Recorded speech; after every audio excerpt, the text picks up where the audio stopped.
Welcome you, Pastor. Hallelujah. Praise the Lord. Praise the Lord. ഇന്ന് രാത്രികാലം ബഹുമാന്യ ദൈവദാസന്മാരോടും ഈ സൂമിലായിരിക്കുന്ന എല്ലാ ദൈവമക്കളോടും പിന്നീട് ഇത് കേൾക്കുന്ന എല്ലാ ദൈവമക്കളോടും കർത്താവായ യേശു ക്രിസ്തുവിന്റെ നാമത്തിലുള്ള സ്നേഹവന്ദനത്തെ അറിയിക്കുന്നു. ഇന്ന് രാത്രിയിൽ ദൈവത്തിന്റെ വചനവുമായി നിങ്ങളൊന്നിച്ചായിരിക്കുവാൻ കർത്താവ് ഒരുക്കുന്ന നല്ല അവസരത്തിനായി സ്തോത്രം. ബഹുമാനപ്പെട്ട അലക്സ് പാസ്റ്റർ പറഞ്ഞതുപോലെ ഞങ്ങൾക്ക് ഒരുമിച്ച് യുവയുടെ പട്ടണങ്ങളിൽ കർത്താവിന്റെ മഹത്വമുള്ള ശുശ്രൂഷ ചെയ്യുവാൻ കർത്താവ് ഇടയാക്കി. ബഹുമാനിയ കർത്താവിന്റെ ദാസനും കുടുംബത്തിനും എന്റെ കുടുംബത്തിന് വന്ദനം അറിയിക്കുന്നു. എന്നെ ഇന്ന് ശ്രദ്ധിക്കുന്ന എല്ലാ ദൈവമക്കളും കർത്താവായ യേശു ക്രിസ്തുവിന്റെ നാമത്തിൽ സ്നേഹവന്ദനം അറിയിക്കുന്നു. രണ്ട് വാക്ക് പറഞ്ഞ് എന്നെ പരിചയപ്പെടുത്തിയതിനു ശേഷം മുന്നോട്ട് പോകാൻ എന്ന് ഞാൻ ആഗ്രഹിക്കുന്നു. എന്നെ സാമുവൽ ജേക്കബ് എന്നാണ് ഒഫീഷ്യൽ നെയിം, പക്ഷെ സാം ജേക്കബ് എന്നാണ് എല്ലാവരും വിളിക്കുന്നത്. ഞാൻ പെന്തക്കോസ് കുടുംബത്തിൽ ജനിച്ചു വളർത്തപ്പെട്ടു. എൻ്റെ വലിയപ്പച്ചൻ പാസ്റ്റർ മുട്ടങ്കി വർഗീസ്, എൻ്റെ പിതാവ് pastor Jacob Samuel, IPC Thiruvalla central കർത്താവിന്റെ പേരോട് ഇപ്പോഴും ആയിരിക്കുന്നു. ഏകദേശം 50 വർഷമായി കർത്താവിന്റെ പേരിലായിരിക്കുന്നു. ഞാൻ ഈ ദേശത്ത് കേരളത്തിൽ കടന്നു വന്നിട്ട് ഇപ്പോൾ 4 വർഷം കഴിഞ്ഞു. ഹോപ്പ് മിഷൻ ഇന്ത്യ എന്നൊരു സംഘടന ഈ ദേശത്ത് സ്ഥാപിച്ച് ആത്മഹത്യക്കെതിരെയുള്ള പ്രബോധനവും കൗൺസിലിങ്ങും കേരളത്തിലെ എല്ലാ ജില്ലകളിലും ഞങ്ങൾ ദൈവത്തിന്റെ കൃപയാൽ നടത്തി വന്നുകൊണ്ടിരിക്കുന്നു. ഞാൻ ഈ വചന ശുശ്രൂഷയിൽ എൻ്റെ അനുഭവ സാക്ഷ്യം ചെറുതായിട്ടൊന്ന് സൂചിപ്പിക്കുവാൻ ആഗ്രഹിക്കുന്നു. അത് മറ്റൊന്നിനുമല്ല, നമ്മുടെ വിശ്വാസം ഒന്നുകൂടൊന്ന് വർദ്ധിക്കുവാൻ. നമ്മുടെ ദൈവം വലിയവനാണ്. സർവശക്തനായ ദൈവത്തിന്റെ കരം ഒരു മനുഷ്യരിലൊക്കെ എപ്രകാരം പ്രവർത്തിക്കുമെന്ന് ഈ കാലഘട്ടത്തിൽ നമ്മൾ മനസ്സിലാക്കേണ്ടത് ആവശ്യമുള്ള കാര്യമാണ്. അതുകൊണ്ട് ആ സമയത്ത് ഞങ്ങൾ ഇപ്പോൾ ചെയ്തുകൊണ്ടിരിക്കുന്ന ശുശ്രൂഷകളെ കുറിച്ച് നിങ്ങളോട് അല്പമായി പറയുന്നതായിരിക്കും. വളരെ പ്രാർത്ഥനയോടെ നമുക്കായിരിക്കാം.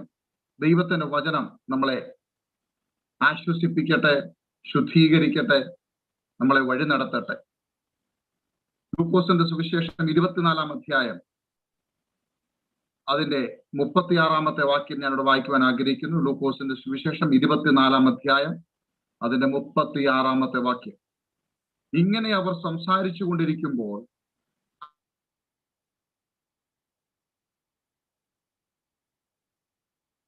അവർ ഞെട്ടി ഭയപ്പെട്ടു. ഒരു ഭൂതത്തെ കാണുന്നുവെന്ന് അവർക്ക് തോന്നി. ഇതിന്റെ പശ്ചാത്തലം നമുക്ക് എല്ലാവർക്കും അറിയാം. പക്ഷെ പെട്ടെന്ന് അതിന്റെ പശ്ചാത്തലത്തിലേക്ക് എല്ലാവർക്കും പോകുവാൻ കഴിയാത്തത് കൊണ്ട് 1-2 വാക്കിൽ അതിന്റെ പശ്ചാത്തലം ഞാൻ പറയാൻ ആഗ്രഹിക്കുന്നു. യേശു കർത്താവ് കാൽവരി ക്രൂശിൽ മരിച്ചതിന് ശേഷം യേശുവിന്റെ കൂടെ നടന്ന ശിഷ്യന്മാർ തങ്ങളെയും അവർ കൊന്നുകളയും അല്ലെങ്കിൽ ഇല്ലാതാക്കുമെന്നുള്ള ഭയം ഉണ്ടായിട്ട് ഒരു മുറിക്കുള്ളിൽ കയറിയേറി പേടി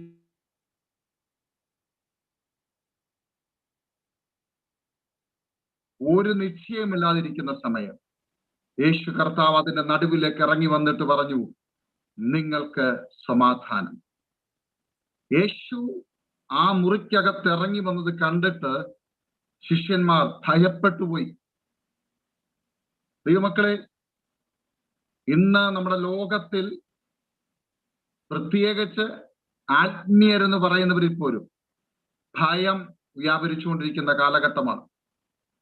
ഭയം മനുഷ്യനെ കീഴ്പ്പെടുത്തിയിരിക്കുക. ഭയം ഇത്രയ്ക്ക് പേടിക്കേണ്ട കാര്യമാണോ? ഭയം ഒരു മനുഷ്യനെ എത്രത്തോളം ആത്മീയത്തിൽ നിന്ന് പുറത്താക്കി കളയും, അല്ലെങ്കിൽ പുറകോട്ട് വലിക്കും. പിശാചിന്റെ ഏറ്റവും വലിയ ആയുധങ്ങളൊന്നാണ് ഭയം. അത് നമ്മൾ മറന്നു പോകരുത്. ആത്മീയ ഗോളത്തിൽ പല വ്യക്തികളിലും ഭയം കടന്നു പിടിച്ചിരിക്കുന്നു. ചിലതിന് പ്രത്യേക കാരണങ്ങളുണ്ടാകാം. എന്നാൽ ചിലർക്ക് ഭയത്തിന് കാരണങ്ങളൊന്നുമില്ല. രാത്രിയിൽ ഉറങ്ങാൻ കഴിയുന്നില്ല. കുഞ്ഞുങ്ങളെ കുറിച്ചുള്ള ഭയം. സ്കൂളിൽ കുഞ്ഞുങ്ങൾ പോയി കഴിഞ്ഞാൽ അവർക്ക് എന്തെങ്കിലും ആക്സിഡന്റ് വരുമോ എന്നുള്ള ഭയം. വാഹനം ഓടിക്കുമ്പോൾ വണ്ടി ഇടിച്ച് വീഴുമോ എന്നുള്ള ഭയം. വഴി കൂടെ താഴെ വീഴുമോ എന്നുള്ള ഭയം. അങ്ങനെ ഓരോ ഭയം. കഴിഞ്ഞ ദിവസം എന്നെ കണ്ട ഒരു ചെറുപ്പക്കാരൻ ഇപ്രകാരം പറഞ്ഞു. അദ്ദേഹം സമുദായ സഭയിൽ കൂടുന്ന വ്യക്തിയാണ്. പക്ഷേ എനിക്ക് വാഹനം ഓടിക്കാൻ കഴിയുന്നില്ല, എന്റെ നേരെ വരുന്ന വാഹനങ്ങൾ എന്നെ ഇടിച്ചു വീഴ്ത്തുമോ എന്നുള്ള ഭയം എനിക്കുണ്ടാകുന്നു. നോക്കിക്കേ, ഒരു കുഴപ്പമില്ലാതിരുന്ന മനുഷ്യൻ ഭയത്തിന് അടിമപ്പെടുന്നു. ഏത് ഡോക്ടർക്ക് ഇതിന് പരിഹാരം കണ്ടെത്തുവാൻ കഴിയും? ഏത് മെഡിക്കൽ സയൻസിന് ഇതിന് പരിഹാരം കണ്ടെത്താൻ കഴിയും? ആ പയ്യൻ വളരെ കരഞ്ഞു, ജോലിക്ക് പോകാൻ പറ്റുന്നില്ല. ആ ടൗണിൽ ആ കടയിൽ നിന്ന് സൈഡിലോട്ട് മാറ്റി നിർത്തി അവന്റെ ദേഹത്ത് കൈവച്ചു പ്രാർത്ഥിച്ചു, നിന്നിൽ വ്യാപരിക്കുന്ന ബാധ വിട്ടുമാറട്ടെ. യേശു ക്രിസ്തുവിന് മാത്രമേ ഇതിൽ നിന്ന് വിടുതൽ നൽകുവാൻ കഴിയത്തുള്ളൂ. ഓൺ ദ സ്പോട്ടിൽ ആ പയ്യനിൽ വ്യാപരിച്ചിരുന്ന ആ ബാധ വിട്ടുമാറി. അവൻ ഭയമില്ലാത്തവനായി പിറ്റേ ദിവസം വാഹനമിടിച്ച് അവന്റെ ജോലിക്ക് കടന്നുപോയി. ഞാനിത് പറയാൻ കാര്യം, വ്യത്യസ്ത നിലയിൽ മനുഷ്യൻ ഭയത്തിന് അടിമപ്പെടും. ഈ ഭയം മനുഷ്യനെ ഇന്ന് ആത്മീയത്തിൽ നിന്ന് പുറകോട്ട് വലിക്കുന്നു, ദൈവത്തിൽ നിന്ന് അകറ്റുന്നു. അപ്പോൾ എന്നോട് ദൈവാത്മാവ് ഇന്ന് രാത്രികാലം ഇവിടെ ഈ സൂമിലായിരിക്കുന്ന വ്യക്തിയോട് സംസാരിക്കാൻ ദൈവാത്മാവ് പറഞ്ഞത്, ഭയപ്പെടേണ്ട, സർവശക്തനായ ദൈവം നിങ്ങളുടെ കൂടെയുണ്ട്. ഭയപ്പെടുന്ന ചില വ്യക്തി ജീവിതങ്ങൾ എന്നെ കേൾക്കുന്നുണ്ട്. വ്യക്തമായി ഞാൻ പറയുകയാണ്, എന്നെ കേൾക്കുന്ന ചില പ്രിയപ്പെട്ടവരിൽ യൗവനക്കാരായ ചില ചെറുപ്പക്കാരുകളും രാത്രിയിൽ ഉറങ്ങാൻ കഴിയാതെ ഭയപ്പെടുന്ന അവസ്ഥ ദൈവാത്മാവ് കാണിക്കുന്നുണ്ട്. ഇന്ന് രാത്രിക്കാലം ഈ വചന കേൾവി കഴിയുമ്പോൾ നിങ്ങളെ പിടിമുറുക്കിയിരിക്കുന്ന ഭയം നിങ്ങളെ വിട്ടുമാറും. ഭയത്തിന് അടിമപ്പെട്ടിട്ട് നിങ്ങൾക്ക് ഉറങ്ങുവാൻ കഴിയുന്നില്ല, ഭയത്തിന് അടിമപ്പെട്ട് നിങ്ങൾക്ക് പഠിക്കുവാൻ കഴിയുന്നില്ല, നിങ്ങളുടെ ജോലി കാര്യങ്ങൾ നിങ്ങൾക്ക് വ്യാപൃതമാകാൻ കഴിയുന്നില്ല.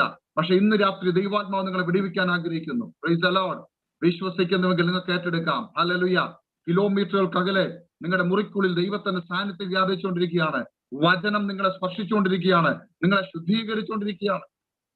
ദൈവമക്കളെ, ഇവിടെ ശിഷ്യന്മാരുടെ അടുക്കലേക്ക് നമുക്കൊന്ന് മടങ്ങി വരാം. ഇവിടെ പറയുന്ന വിഷയം നിങ്ങൾക്ക് എല്ലാവർക്കും മനസ്സിലായി. അവൻ അവരുടെ നടുവിൽ, യേശു അവരുടെ നടുവിൽ. ശിഷ്യന്മാർ ഞെട്ടി, ഭയപ്പെട്ടു. ആരാണ് ശിഷ്യന്മാർ? യേശുവിന്റെ കൂടെ നടന്നവർ, യേശുവിന്റെ കൂടെ വചനം പഠിച്ചവർ, യേശുവിന്റെ കൂടെ വചനം പ്രസംഗിച്ചവർ, യേശുവിന്റെ കൂടെ ഉറങ്ങി നടന്നവർ. ഇല്ല, യേശുവെ ഞങ്ങൾ നിങ്ങളുടെ കൂടെ മരിക്കൂ എന്ന് പറഞ്ഞു നടന്നവർ. യേശുവിന്റെ കൂടെ നടന്നിട്ട് പോലും അവരെ ഭയം കടന്നു പിടിച്ചു, അവരിൽ ധൈര്യമില്ലാതായി. നമ്മൾ ദൈവമക്കളെ ഒരു കാര്യം നമ്മൾ ചിന്തിക്കണം. യേശുവിന്റെ കൂടെ നടന്നു 3.5 വർഷക്കാലം. പക്ഷെ എന്നിട്ടും അവർക്ക് പലതിനോടും പിടിച്ചു നിൽക്കുവാൻ കഴിഞ്ഞില്ല. പലതിന്റെ മുന്നിൽ അവർ തോറ്റുപോയി. നിങ്ങൾ ഈ ശിഷ്യന്മാരെ ഒന്ന് പഠിച്ചു നോക്കിക്കോ. മത്തായി, മർക്കോസ്, ലൂക്കോസ്, യോഹന്നാൻ, ഈ അധ്യായങ്ങൾ എടുത്ത് പഠിച്ചാൽ ശിഷ്യന്മാരുടെ പല സ്ഥലങ്ങളിലും പേടിച്ചു പോകുന്ന അവസ്ഥകളും അവർ പെട്ടെന്നുള്ള എടുത്തിയാട്ടങ്ങളും അവരുടെ തോൽവികളും ഒക്കെ നമുക്ക് കാണാൻ കഴിയും. എന്നാൽ ഇതേ ശിഷ്യന്മാരെ നിങ്ങൾ അപ്പോസ്തല പ്രവൃത്തിയിൽ എടുത്ത് നോക്കിക്കഴിഞ്ഞാൽ അവർ പലതിലും ജയിച്ചു മുന്നേറുന്ന കാണാം. ഞാൻ പെട്ടെന്ന് ആ വിഷയത്തിലേക്ക് കടന്നു വരാൻ ആഗ്രഹിക്കുന്നു. ഭയം എന്ന വിഷയം, 2 വിഷയങ്ങൾ മാത്രമേ ഞാൻ എടുത്ത് സംസാരിക്കാൻ ആഗ്രഹിക്കുന്നുള്ളൂ. ഒന്ന്, ഭയം മനുഷ്യനുണ്ടാകുന്നത് അവന്റെ കയ്യിൽ വ്യക്തമായി, അല്ലെങ്കിൽ അവന് തന്നെ ഉറപ്പില്ല, ഞാൻ ദൈവ പൈതലാന്ന് ഉറപ്പില്ലാത്തൊരവസ്ഥ. ഇന്ന് രാത്രി ഞാൻ മരിച്ചാൽ ഞാൻ സ്വർഗത്തിൽ എത്തുമെന്ന് ഉറപ്പില്ല. നിങ്ങൾക്ക് ഞാൻ പറയുന്ന കാര്യം മനസ്സിലാവുന്നുണ്ടോ? ഇന്ന് രാത്രി ഞാൻ മരിച്ചാൽ ഞാൻ കർത്താവിന്റെ അടുക്കലെ എത്തുമെന്ന് എനിക്ക് ഉറപ്പില്ലാത്ത അവസ്ഥ. അതിന്റെ അർത്ഥം ഞാൻ പാപത്തിൽ ജീവിക്കുന്നു, മനുഷ്യനെ കൽപ്പിച്ച്. എന്റെ കൂടാരവാസിയായിരിക്കും ഭയം എന്ന് പറഞ്ഞാൽ എന്റെ കൂട്ടുകാരനായിരിക്കും ഭയം. നിങ്ങളെല്ലാവരും വണ്ടി ഓടിക്കുന്ന ആൾക്കാരാണ് മിക്കവരും, അല്ലേ? നിങ്ങൾ വാഹനം ഓടിച്ച്, പ്രത്യേകിച്ച് ദുബൈയിൽ വണ്ടി ഓടിക്കുമ്പോൾ ആരും ഒന്നും ഭയപ്പെടാറില്ല. വാഹനം ഓടിക്കുന്ന സമയത്ത് ഏറ്റവും നല്ല സ്ഥലമാണ് ദുബൈ അല്ലെങ്കിൽ UAE. നിങ്ങളുടെ ട്രാക്ക് നിങ്ങൾ കീപ്പ് ചെയ്ത് കറക്റ്റായിട്ട് സിഗ്നൽ ഇട്ട് നിങ്ങൾ സുഖം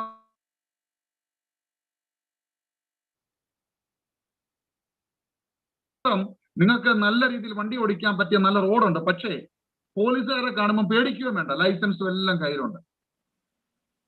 നിങ്ങൾ ഈ പോലീസുകാരെ കാണുമ്പോൾ പേടിക്കാത്തതും അല്ലെങ്കിൽ ഒരു ഭയവും ഇല്ലാതെ വണ്ടി ഓടിക്കുന്നത് നിങ്ങൾക്ക് പ്രോപ്പറായിട്ട് ഡോക്യുമെന്റ്സ് ഉള്ളത് കൊണ്ടാണ്, നിങ്ങളുടെ ലൈസൻസ് ഉള്ളത് കൊണ്ടാണ്, നിങ്ങൾ വാഹനം ഓടിക്കുമ്പോൾ ഭയപ്പെടാതെ വാഹനം ഓടിക്കുന്നത്.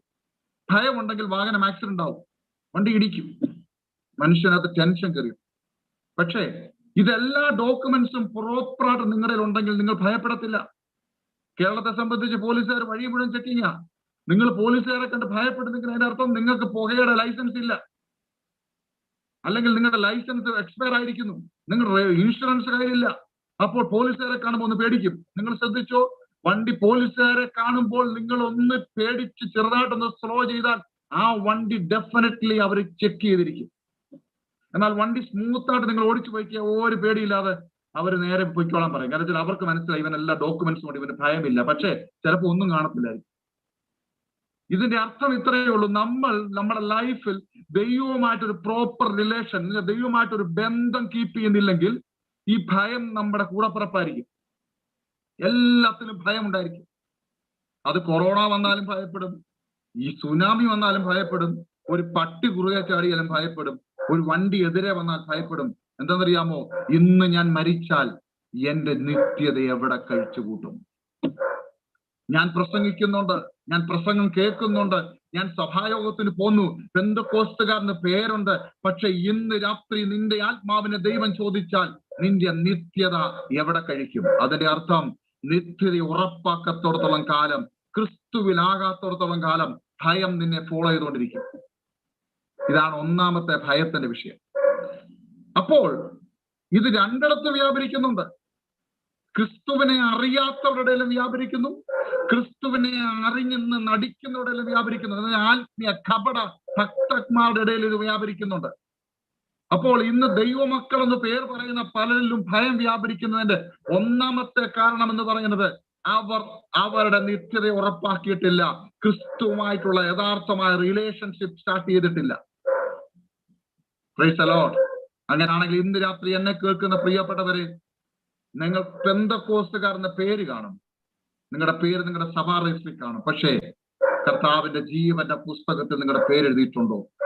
ദൈവമായിട്ടുള്ള യഥാർത്ഥമായ ഒരു റിലേഷൻഷിപ്പ് നിങ്ങൾ സ്റ്റാർട്ട് ചെയ്തിട്ടുണ്ടോ? ദൈവമായിട്ടുള്ള ബന്ധം നിങ്ങൾക്കുണ്ടോ? ഒരു പ്രാർത്ഥന ലൈഫ് ഉണ്ടോ? ദൈവത്തിന്റെ വചനം നിങ്ങൾ ധ്യാനിക്കാറുണ്ടോ? അതിന്റെ അർത്ഥം ദൈവമായിട്ടുള്ള ബന്ധം പ്രോപ്പറായിട്ട് പോകുന്നുണ്ടോ, അതോ പേരിലാണോ കാര്യങ്ങൾ പോകുന്നത്?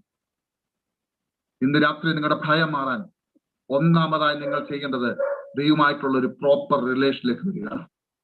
എന്താണ് നിങ്ങളെ ദൈവത്തിൽ നിന്ന് അകറ്റുന്നത്? എന്തുകൊണ്ടാണ് ദൈവത്തോട് അടുക്കാൻ കഴിയാത്തത്? ചില പാപ സ്വഭാവങ്ങളാണോ? വിട്ടുമാറാതെ നിങ്ങളെ മുറുകെ പിടിച്ച് ചിലതാണോ? റോമാലേഖനത്തിൽ പല കാര്യങ്ങൾ എഴുതിയിട്ടുണ്ടെന്ന് ഞാനത് എടുക്കാൻ ആഗ്രഹിക്കുന്നില്ല. നമ്മുടെ ശരീരം നമ്മളോട് പോരാടിക്കൊണ്ടിരിക്കുകയാണ്. ജഡത്തിന്റെ പല സ്വഭാവങ്ങളും നമ്മളോട് പോരാടിക്കൊണ്ടിരിക്കുകയാണ്. പലതിനോടും നമുക്ക് ജയിക്കാൻ കഴിയുന്നില്ല. പലതിനോട് ഓരോ ദിവസം തോൽക്കുന്നത് കൊണ്ട് യഥാർത്ഥമായ ഒരു ക്രിസ്ത്യ ജീവിതം ചെയ്യാൻ കഴിയുന്നില്ല. എന്തുകൊണ്ട് സംഭവിക്കുന്നില്ല? എന്തുകൊണ്ട് നിലനിൽക്കാൻ കഴിയുന്നില്ല? അപ്പൊ ഇന്ന് ഈ പ്രസംഗം കേൾക്കുമ്പോൾ എനിക്കറിയാം എത്രയോ പേർ എന്നെ വിളിച്ചിട്ടുണ്ടെന്നറിയാമോ? ഒരു മെസ്സേജ് കേട്ടിട്ട് രാത്രി പല വ്യക്തികൾ എന്നെ വിളിച്ചിട്ടുണ്ട്. പക്ഷേ ആ പ്രസംഗം എനിക്ക് ഒത്തിരി ഇഷ്ടപ്പെട്ടു, നല്ല കാര്യം. പക്ഷേ ഇന്ന് രാത്രി ഞാൻ മനസ്താപത്തോട് കടന്നു വന്നു. പക്ഷേ നാളെ രാവിലെ ആകുമ്പോഴത്തേക്ക് എനിക്ക് ആ മനസ്താപമില്ല. പാപം ചെയ്യാനുള്ള വ്യഗ്രത എന്നിലുണ്ടാകുന്നു. ഇന്നലെ കേട്ട വചനം നേരെ പുറമോട്ട് പോകുന്നു. എനിക്ക് ജയിക്കാൻ കഴിയുന്നില്ല പാസ്റ്റേ, ഞാൻ എന്നും തോറ്റുകൊണ്ടിരിക്കുകയാണ്.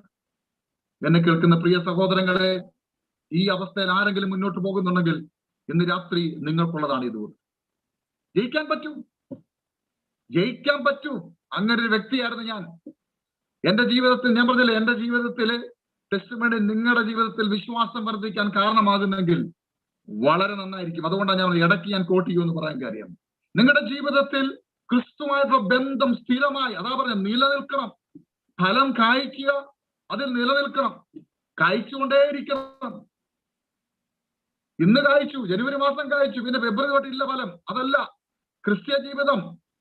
ഫലം കായ്ച്ചുകൊണ്ടേയിരിക്കണം. അപ്പൊ ഇതിന്റെ എല്ലാം പുറകിലുള്ള കാര്യം എന്താണ്? എന്തുകൊണ്ട് നിലനിൽക്കാൻ കഴിയുന്നില്ല? എന്തുകൊണ്ട് ക്രിസ്ത്യ ജീവിതം പ്രോപ്പറായിട്ട് മുന്നോട്ട് കൊണ്ടുപോകാൻ കഴിയുന്നില്ല? എന്തുകൊണ്ട് പ്രാർത്ഥന മുന്നോട്ട് കൊണ്ടുപോകാൻ കഴിയുന്നില്ല? വിശുദ്ധമായ ജീവിതം, വേർപെട്ട ജീവിതം എന്തുകൊണ്ട് മുന്നോട്ട് കൊണ്ടുപോകാൻ കഴിയുന്നില്ല? ഇതിന്റെ എല്ലാം ഉത്തരം അപ്പോസ്തല പ്രവൃത്തിയിലേക്ക് വരുമ്പോഴാണ് നമുക്ക് കിട്ടുന്നത്.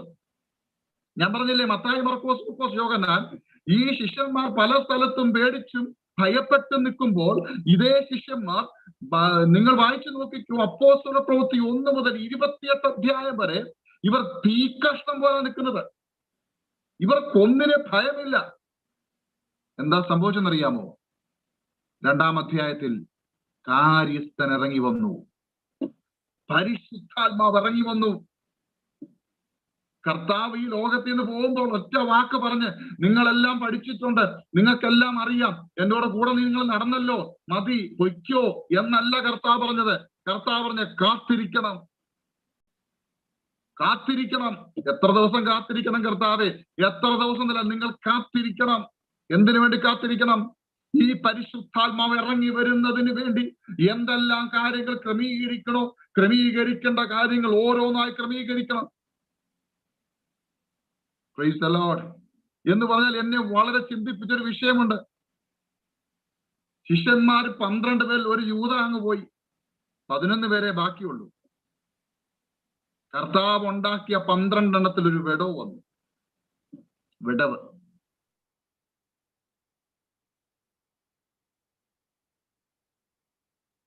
പ്രേരിതരായ ശിഷ്യന്മാർ എന്ത് ചെയ്യുന്നറിയാമോ? അപ്പോസ്തലന്മാർ അവർ കൂടി ഒരുമിച്ചൊരു കാര്യം തീരുമാനിച്ചു. യൂദാ പോയ വിടവിലേക്ക് നമുക്ക് ഒരാൾ വേണം. അവർ വിടവ് നികത്തി. പരിശുദ്ധാത്മാവ് ഇറങ്ങി വരണമോ? വിടവുണ്ടാകാൻ പാടില്ല. അവിടെ പറയുന്നു 11 പേരിൽ ഒരാളായി എഴുതി പത്രോസ് നിന്നു എന്ന് പറഞ്ഞു കഴിഞ്ഞാൽ 11 പേര് ഒരുമിച്ച് നിന്ന് പത്രോസ് ഒരുമിച്ച് നിന്നിട്ട് പത്രോസ് പ്രസംഗിക്കാൻ ആരംഭിച്ചു. അതിന്റെ അർത്ഥം ഇത്രയേ ഉള്ളൂ. പണ്ട് ആരാ വലിയവനെന്ന് ചോദിച്ചു. ഞാനാണോ വലിയവൻ, നീയാണോ വലിയവൻ എന്ന് യേശുവിന്റെ ഇടയ്ക്ക് തർക്കിച്ചവർ, അവർ ആ തർക്കമെല്ലാം മാറി. എന്ന് പറഞ്ഞാൽ 10 ദിവസം കാത്തിരിക്കാൻ സമയം കൊടുത്തത് ചില കാര്യങ്ങൾ അവരിൽ നിന്ന് അഴിഞ്ഞു പോണമായിരുന്നു, ചില കാര്യങ്ങൾ ഉടയപ്പെടണമായിരുന്നു, ചില കാര്യങ്ങൾ വേരോടെ പറയണമായിരുന്നു. ദൈവമക്കളെ, അങ്ങനെ ഒരു അവസ്ഥയിലേക്ക് അവർ എത്തപ്പെട്ട് കഴിഞ്ഞപ്പോൾ പരിശുദ്ധാത്മാവ് അവരിലേക്ക് ഇറങ്ങി വന്ന് കാര്യങ്ങൾ ഏറ്റെടുത്തു.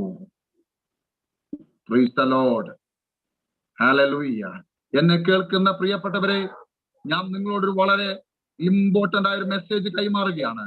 പരിശുദ്ധാത്മാവിനെ പ്രാപിക്കാതെ ഈ ലോകത്തിൽ നിന്നൊരു ട്രാൻസ്ഫോർമേഷൻ ഉണ്ടാകത്തില്ല, ഈ ലോകത്തിൽ നിന്നൊരു ട്രാൻസ്ഫർ ഉണ്ടാകത്തില്ല. അതിന്റെ അർത്ഥം നിങ്ങൾക്ക് മനസ്സിലായോ? പരിശുദ്ധാത്മാവ് എന്ന് പറയുന്ന ഓപ്ഷണൽ കാര്യമല്ല. വേണ്ടവരെടുത്തോ വേണ്ടവർ പ്രാപിച്ചോ എന്നുള്ള കാര്യമല്ല.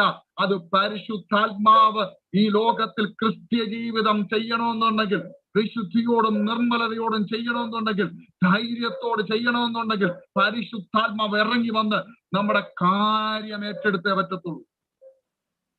ഓപ്ഷനല്ല. ചില ആൾക്കാരൊക്കെ വളരെ ഈസി മട്ടിലാ പോകുന്നേ. പരിശുദ്ധാത്മാവിനെ പ്രാപിച്ചോ ബ്രദർ? ഇതുവരെ ഒന്നും പറ്റിയിട്ടില്ല. എത്ര വർഷമായി? 14 വർഷമായി, 15 വർഷമായി കർത്താവിനെ കണ്ടിട്ട്. ഇമ്പോർട്ടൻസ് ഇല്ല, കാര്യമില്ലെന്നേ. ചുമ്മാ അന്യഭാഷയൊക്കെ പറഞ്ഞ് എന്തോ ഇതൊക്കെ. പരിശുദ്ധാത്മാവിനെ പ്രാപിച്ച് അന്യഭാഷ പറഞ്ഞുകൊണ്ടിരിക്കാൻ മാത്രമെന്ന് ആര് പറഞ്ഞു? അന്യഭാഷ പറഞ്ഞോ, കൈകൊട്ടിക്കോ, സ്തോത്രം പറഞ്ഞോ, കുഴപ്പമൊന്നുമില്ല. പക്ഷെ പരിശുദ്ധാത്മാവെന്ന അത്യന്ത ശക്തി നമ്മളിലേക്ക് ഇറങ്ങി വന്നിരിക്കുന്നത് എന്തിനാണെന്നറിയാമോ? ഈ ലോകത്തിൽ കർത്താവിന് നമ്മളെ കൊണ്ട് ചിലത് ചെയ്യിക്കാനുണ്ട്. Price the Lord. നമ്മുടെയൊക്കെ വിചാരം പാട്ടിന്റെ അവസാനത്തെ 4 വരി സ്പീഡ് കൂട്ടി പാടി കൈകൊട്ടി അന്യഭാഷയും പറഞ്ഞ് നേരെ വീട്ടിൽ പോവാം. ഞാൻ ആത്മാവിനെ പ്രാപിച്ചു പാസ്റ്റർ, ആത്മാവിനെ പ്രാപിച്ചു. നോ നോ നോ നോ, അതൊന്നും മാത്രം പോരാ. ഞാൻ പറഞ്ഞില്ലേ, ഞാനൊരു പാസ്റ്റർ മകനായിട്ട് ജനിച്ച വ്യക്തിയാണ്. പാസ്റ്റർ മകനായിട്ടും വല്യപ്പൻ പാസ്റ്റർ ആയതുകൊണ്ടൊന്നും സുവിശേഷ വിലക്ക് ഇറങ്ങിയ ആളല്ല ഞാൻ. അങ്ങനെ ഇറങ്ങത്തുമില്ല. ദൈവവുമായിട്ട് ഒത്തിരി അകന്നും പുറമോട്ട് പോയി എന്ന് പറഞ്ഞു കഴിഞ്ഞാൽ, എന്റെ ദൈവം എന്നെ സ്നേഹിച്ചത് കൊണ്ട്, അല്ലെ ദൈവം എന്നെ കണ്ടിരുന്നത് കൊണ്ട് മാത്രമാണ് ഈ ദൈവവചനം എടുത്ത് എന്റെ കർത്താവിന്റെ മഹത്വമുള്ള വേല ചെയ്യുവാൻ എന്നെ കർത്താവ് തിരഞ്ഞെടുത്തത്. പഴയ കാര്യങ്ങളൊന്നും പറഞ്ഞു ഊറ്റം കൊള്ളാനില്ല. ഇപ്പോൾ മഹത്വകരമായ ശുശ്രൂഷയില്ല കർത്താവ് ഉപയോഗിച്ചുകൊണ്ടിരിക്കും. ഹല്ലേലൂയ. ഞാൻ പറയാൻ കാര്യം, എന്റെ പിതാവ് സഭാ ശുശ്രൂഷയിലിരിക്കുന്ന സമയം, അന്ന് എനിക്ക് 10-15 വയസ്സുള്ള സമയത്ത് പരിത്യോഗം നമ്മുടെ ഈ കുന്നന്താനം എന്നൊരു സ്ഥലത്ത് ഞങ്ങളുടെ പപ്പ ആ സഭയുടെ അതിനടുത്തൊരു പാസ്സായിരിക്കുന്ന സമയമാണ്.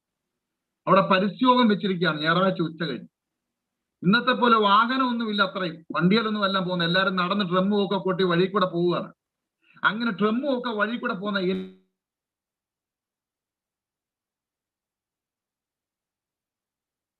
മർത്തോമയിലെ അച്ഛന്റെ മോനെന്ന്. മർത്തോമയിലെ അച്ഛന്റെ മോനായ എന്നാ ഞാൻ സ്കൂളിലൊക്കെ പറഞ്ഞിരിക്കുന്നത്. ഉപദേശിയുടെ മോനെന്ന് പറയാൻ പേടിയാണ്, നാണങ്കട. അപ്പൊ ഞങ്ങളുടെ സ്കൂളിന്റെ ജസ്റ്റ് ഓപ്പോസിറ്റ് ആണ് ഈ പരിശോധന നടക്കുന്നത്. അപ്പൊ എനിക്കറിയാം എന്റെ കൂടെ പഠിക്കുന്ന പിള്ളേരൊക്കെ ആ ദേശത്തുണ്ട്, അവർ കാണുമെന്നെ. അപ്പൊ ഞാൻ കഴിവത് ഒഴിഞ്ഞു മാറാൻ നോക്കിയിട്ട് നടന്നില്ല. പ്രായം അതല്ലേ. പപ്പ പറഞ്ഞു മര്യാദക്ക് കൂടെ വന്നോണം. ദൈവമക്കളെ, പാത്തും പതുങ്ങിയും അവിടെ പോയി ഒരു കടത്തിന്റെ ഇങ്ങനെ തൂണിന് മറഞ്ഞു നിന്നു, എന്നെ എന്റെ കൂട്ടുകാരും കാണാതിരിക്കാൻ വേണ്ടി. പക്ഷേ കൂട്ടുകാർ തപ്പി നോക്കിയപ്പോൾ ദേണ്ട് നിൽക്കുന്നു സാമുവൽ. ഉടൻ പറഞ്ഞു, ഓടാ സാമുവൽ നിൽക്കുന്നു, സാമുവൽ. ഞാൻ അങ്ങോട്ട് തിരിഞ്ഞു വന്നു. അവർ വീണ്ടും എന്റെ മുന്നിൽ വന്നു, ഓടാ സാമുവൽ നിൽക്കുന്നു. ചുരുക്കം പറഞ്ഞ അവരെന്നെ കണ്ടുപിടിച്ചു. എന്നിട്ട് മർത്തോമാല അച്ഛന്റെ മോനെന്നുള്ള പേര് പോയി. പിറ്റേ ദിവസം കമ്മ്യൂണിസ്റ്റ് കാർഡ് കൊണ്ട് ഒരു മാലയൊക്കെ ഉണ്ടാക്കി പാട്ടയൊക്കെ കൂട്ടി പെന്തക്കോസിൽ ചേരണം, കപ്പയും വെത്തിയും തിന്നുന്ന പാട്ടും പാടി എന്നെ സ്കൂളിൽ രാവിലെ അവരെ ആനയിച്ചത്. അന്ന് ഉപദേശിയുടെ മകൻ എന്നുള്ള പേര് വീണവിടെ.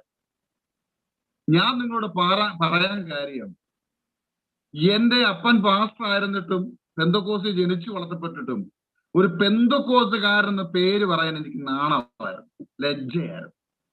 പക്ഷേ കർത്താവ് അന്നൊരു കാര്യം കുറിപ്പിച്ചു വെച്ചു. എന്തെന്നറിയാമോ? എടാ, ഇവൻ ഒരു ഓപ്പണർ മീറ്റിംഗിൽ പോയി നിൽക്കാൻ നാണം കിടുന്ന ഇവനെ കൊണ്ട് എനിക്ക് ചിലത് ചെയ്യിപ്പിക്കണം. അത് എന്റെ കഴിവുകൊണ്ടൊന്നുമല്ല. ഈ 2-ാം അധ്യായത്തിൽ കാണുന്ന പരിശുദ്ധാത്മാവ് ഇറങ്ങി വന്നു. Price the Lord. ഒരു മീറ്റിംഗിനകത്ത് നിൽക്കാൻ നാണം കെട്ട എന്നെ കൊണ്ട് ദൈവം കാസർഗോഡ് മുതൽ തിരുവനന്തപുരം വരെ 1240 ഓപ്പൺ മീറ്റിംഗ് പ്രസംഗിപ്പിച്ചു. പരിശുദ്ധാത്മാവ് ഇറങ്ങി വരുമ്പോൾ നിന്റെ ലജ്ജ മാറും. Price the Lord. ബോൾഡ്നസ്, ധൈര്യം, ഇതൊക്കെ പരിശുദ്ധാത്മാവ് ഇറങ്ങി വരുമ്പോൾ ഉണ്ടാകുന്നതാണ്. അല്ല നമ്മൾ വെറുതെ കൈയും കൊട്ടി ഇങ്ങനെ അന്വേഷണം പറഞ്ഞ് വീട്ടിൽ പോയി കിടന്ന് ഉറങ്ങുക. ദൈവമക്കളെ, ഒരു കാര്യം ഞാൻ പറയാം, പരിശുദ്ധാത്മാവ് ഇറങ്ങി വരുമ്പോൾ എന്തൊക്കെ സംഭവിക്കുന്നത് നിങ്ങൾക്ക് സ്വപ്നത്തിൽ പോലും ചിന്തിക്കാൻ പറ്റത്തില്ല. അതിന്റെ എക്സ്പീരിയൻസ് ഞാൻ കണ്ടുകൊണ്ടിരിക്കുകയാണ്. ദൈവം എന്തു പറയുന്നു അതനുസരിക്കുക, പരിശുദ്ധാത്മാവ് എന്തു പറയുന്നു അതനുസരിക്കുക. പക്ഷേ നിങ്ങൾ പഠിച്ച തിയറിയും തിയോളജിക്കകത്തോട് ആപ്ലിക്കബിൾ നടത്തി നിങ്ങൾ കാൽക്കുലേഷൻ നടത്തിയാൽ നിങ്ങൾ അത് ചെയ്യത്തില്ല. പക്ഷെ പരിശുദ്ധാത്മാവ് എന്തു പറയുന്നു അനുസരിക്കുക, അത്ഭുതങ്ങൾ സംഭവിക്കും. ഞങ്ങളുടെ ടെസ്റ്റിമണി ഞാൻ അവസാനം പറഞ്ഞ് നിർത്തുമ്പോൾ നിങ്ങൾക്ക് കാര്യങ്ങൾ മനസ്സിലാവും. അത്ഭുതങ്ങൾ സംഭവിക്കും. ദൈവത്തിന്റെ വാക്ക് അതേപോലെ അനുസരിക്കണം. ഇവിടെ ശിഷ്യന്മാർ, യേശുവിന്റെ കൂടെ നടന്ന ശിഷ്യന്മാർ പലതിലും ഭയപ്പെട്ടു, പലതിലും പേടിച്ചുപോയി. എന്തിന്? പ്രാർത്ഥിക്കാൻ പോലും അവർക്ക് മനസ്സിലായിരുന്നു. യേശു കർത്താവ് വളരെ വ്യഥയോടുകൂടി പ്രാർത്ഥിച്ചുകൊണ്ടിരിക്കുമ്പോൾ യേശു വന്നിട്ട് അവരോട് പറഞ്ഞു, അല്പസമയം പ്രാർത്ഥിക്ക്, പരീക്ഷയിൽ അകപ്പെടാതിരിപ്പാൻ. പക്ഷേ അവർക്ക് ആഗ്രഹം കൊണ്ട് പ്രാർത്ഥിക്കണമെന്ന് ശരീരത്തിന്റെ ക്ഷീണ നിമിത്തം ഉറങ്ങിപ്പോയി. വീണ്ടും കർത്താവ് എന്ന് പറഞ്ഞു, നിങ്ങൾ ഉറങ്ങിയാണോ? പരീക്ഷയിൽ അകപ്പെടാതിരിപ്പാൻ പ്രാർത്ഥിപ്പീൻ. നോക്കിക്കേ, അവർ യേശുവിന്റെ കൂടെ നടന്നിട്ട് പോലും അവർക്ക് ഉണർന്നു പ്രാർത്ഥിക്കാൻ കഴിയുന്നില്ല. എന്നാൽ ഇതേ പത്രോസിനെയും ഇതേ അപ്പോസ്തലന്മാരെയൊക്കെ നിങ്ങൾ ആ അപ്പോസ്തലത്തിൽ നോക്കിക്കേ. ഒറ്റ കാര്യം മാത്രം പറയാം. പത്രോസ് രാവിലെ മുതൽ വൈകിട്ട് വരെ ശുശ്രൂഷ കഴിഞ്ഞ് വളരെ ക്ഷീണിച്ചു വന്ന പത്രോസ് 6 മണി നേരമായപ്പോൾ എവിടെ കയറി? വെൺമാടത്തിൽ കയറി പ്രാർത്ഥിക്കാൻ. ക്ഷീണിതനായ പത്രോസ് എന്നാൽ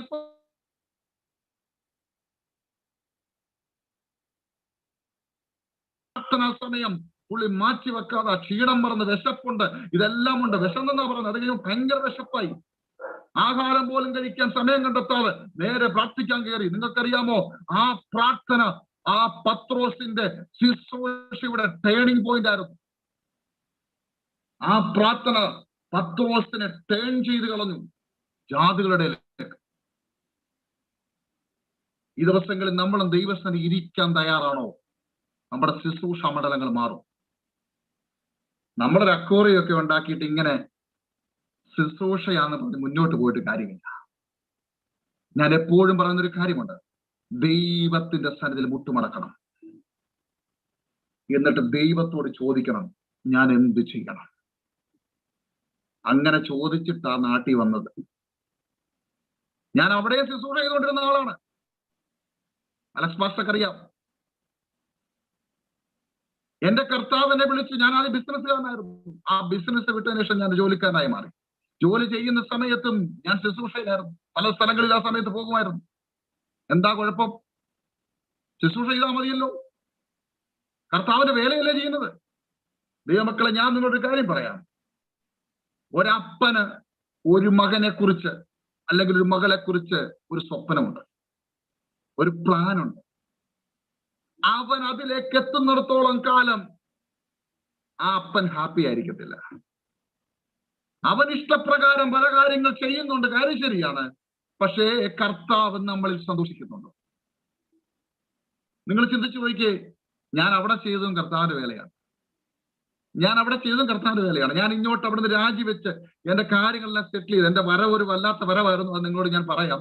ഞാൻ അവിടുന്ന് പോരുമ്പോൾ അവിടുത്തെ ഏറ്റവും വലിയൊരു ദൈവദാസൻ, പേര് പറഞ്ഞ നിങ്ങൾക്കറിയാം, വലിയൊരു ദൈവദാസൻ എന്നെ വിളിച്ചിട്ട് പറഞ്ഞു, സാമേ പോകരുത്, റാസൽ കൈമയിൽ സാമിന് വേണ്ടി ഞാനൊരു വേല സ്ഥലം തയ്യാറാക്കിയിട്ടുണ്ട്, വിസ ഒക്കെ ഞാൻ റെഡിയാക്കി തരാം, ഒന്നുകൊണ്ടും പേടിക്കണ്ട. പക്ഷെ എന്റെ ദൈവത്തോട് ഞാൻ കമ്മിറ്റ്മെന്റ് നടത്തി, കർത്താവേ, ഇനി ഒരു ജീവിതമുണ്ടെങ്കിൽ എന്റെ കർത്താവ് പറയുന്ന സ്ഥലത്തായിരിക്കും. ആ ദൈവദാസൻ എന്നെ അവിടുന്ന് പ്രാർത്ഥിച്ചയക്കുമ്പോൾ ആ എന്റെ സെന്റ് ഓഫ് മീറ്റിംഗിൽ എന്നോട് ഇപ്രകാരം ആ പബ്ലിക് സഭയോട് പറഞ്ഞു, സാമിനോട് ഞാൻ ഇവിടെ നിൽക്കാൻ പറഞ്ഞിട്ട് പോലും സാം പുറമോട്ട് സ്റ്റെപ്പ് വെച്ചില്ല, സാം മുന്നോട്ട് വെച്ചു. അത്ഭുതങ്ങൾ നമുക്ക് കാണുവാൻ കഴിയും. ഞാൻ നിങ്ങളോട് പറയാം, ദൈവം നമ്മളെ കുറിച്ച് ആഗ്രഹിക്കുന്ന ദൈവത്തിന്റെ സ്വപ്നത്തിലേക്ക് വരണം. അവിടെ അത്ഭുതങ്ങൾ കാണുവാൻ തുടങ്ങും, പ്രതീക്ഷിക്കാത്ത കാര്യങ്ങൾ കാണുവാൻ തുടങ്ങും. ഞാൻ ഈ ദേശത്ത് വരുന്ന ഒരു വീൽ ചെയറിലാണ് എന്ന് പറഞ്ഞു കഴിഞ്ഞാൽ, നടന്ന് ഒരു കുഴപ്പമില്ലാതെ നടന്നിരുന്ന ഞാൻ എഴുന്നേറ്റ് നടക്കാൻ വയ്യാത്ത അവസ്ഥയിൽ ഒരു വീൽ ചെയറിലാക്കപ്പെട്ടു. എന്നെ അവിടുന്ന് ദൈവത്തിന് ഇറക്കാൻ അതല്ലാതെ വേറെ മാർഗമില്ല. ഒരു കടിഞ്ഞാനിൽ പോയ കുതിരയെ പോലെയാണ് ഞാൻ എന്ന് പറഞ്ഞാൽ, എവിടെയാണോ അവളോട് ചാടിച്ച്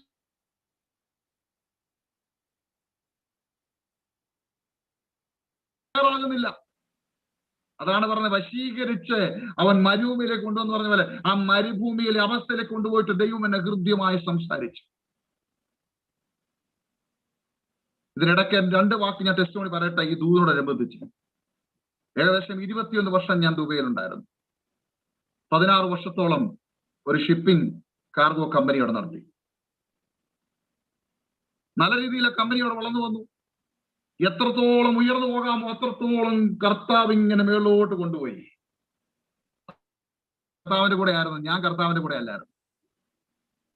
എനിക്ക് ഒറ്റ ലക്ഷ്യമുണ്ടായിരുന്നു, എന്റെ പിതാക്കന്മാർ നഷ്ടപ്പെടുത്തിയ സ്വത്ത് തിരിച്ചു പിടിക്കണം.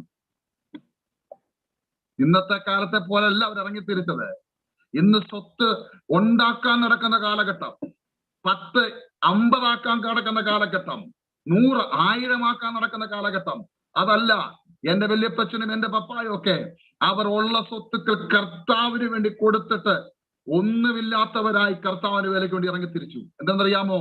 അതിന്റെ പുറകെ പോകാതിരിക്കാൻ 100% കർത്താവിന് വേണ്ടി, പൂർണ്ണമായി കർത്താവിന് വേണ്ടി പ്രവർത്തിക്കാൻ അവർ ജീവിതം വിട്ടുകൊടുത്തു. പട്ടിണിയും പ്രയാസവും അതുകൊണ്ടൊക്കെയാണ് അനേക ഗാനങ്ങൾ ഉടലെടുക്കുവാൻ ഇടയായിത്തീർന്നത് വല്യപ്പച്ചനിൽ കൂടെ.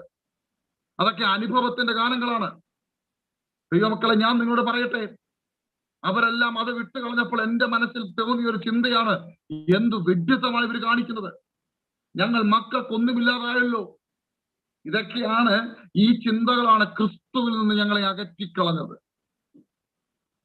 അപ്പൊ എന്റെ മനസ്സിൽ ഒറ്റ ചിന്തയേ ഉള്ളൂ, കാശുണ്ടാക്കുക, സ്വത്ത് തിരിച്ചു പിടിക്കുക.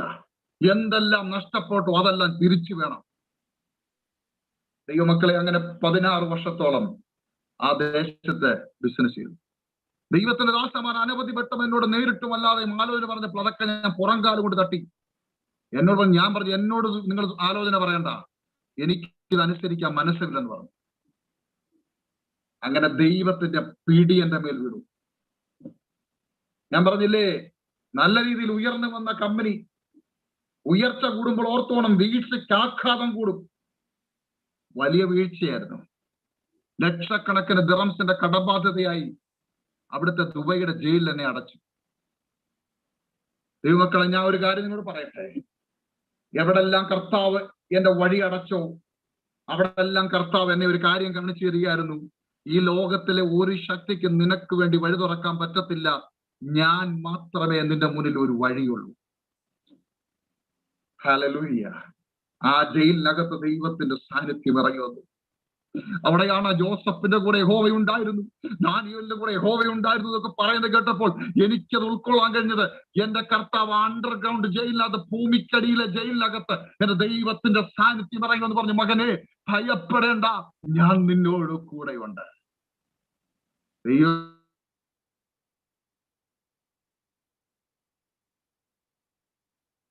ഈ ദൈവത്തെ ഒരിക്കൽ പോലും ആത്മാർത്ഥമായി പ്രാർത്ഥിക്കാത്തവന്റെ അടുക്കിലേക്ക് ദൈവത്തിന്റെ സാന്നിധ്യം ഇറങ്ങി വന്നു.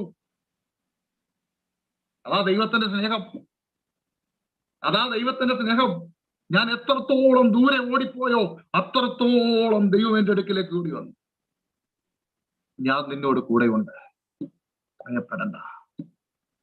ദൈവമക്കളെ, ഓഫീസ് ടൈമിലല്ല എന്നെ ജയിലിൽ നിന്ന് പുറത്തു കൊണ്ടുവന്നത്. വ്യാഴാഴ്ച നിങ്ങൾക്കറിയാം അവിടെ ഹാഫ് ഡേ ആണ്, 2 മണി കഴിഞ്ഞു. പിന്നെ ശനി, വെള്ളി, ശനി എല്ലാം ഓഫാ. ഞായറാഴ്ചയുള്ള ജയിലിൽ പിന്നെ ഇനി കോർട്ടിൽ കൊണ്ടുപോകുന്നത്. പക്ഷെ എന്നോട് കർത്താവ് പറഞ്ഞു, ഒറ്റ രാത്രി പോലും ഞാൻ നിന്നെ ഇവിടെ കിടത്തത്തില്ല, ഞാൻ നിന്നെ ഇവിടുന്ന് പുറത്തു കൊണ്ടുപോകും. ദൈവമക്കളെ, സ്വപ്നത്തിൽ പോലും ചിന്തിക്കാത്ത കാര്യങ്ങളാണ് അന്ന് അവിടെ നടന്നത്. അതൊക്കെ പറഞ്ഞ ഇനി 1 മണിക്കൂർ സമയം ടെസ്റ്റ് മണി വേണം. രാത്രി 8:45 നിങ്ങൾ ചിന്തിച്ചു, യുഎയുടെ ചരിത്രത്തിൽ ഒരു ജയിൽ പുള്ളി പോലും ഈ സമയത്ത് പുറത്തു പോയി കാണത്തില്ല. ഓഫീസ് ടൈം അല്ല, വ്യാഴാഴ്ച രാത്രി 8:45 ദൈവം എന്നെ പുറത്തു കൊണ്ടുവന്നു. എന്റെ വീട്ടിൽ കിടന്ന് ഞാൻ ഉറങ്ങി. ആ ദൈവത്തെ ഞാൻ സേവിക്കാൻ ഇറങ്ങിയത്.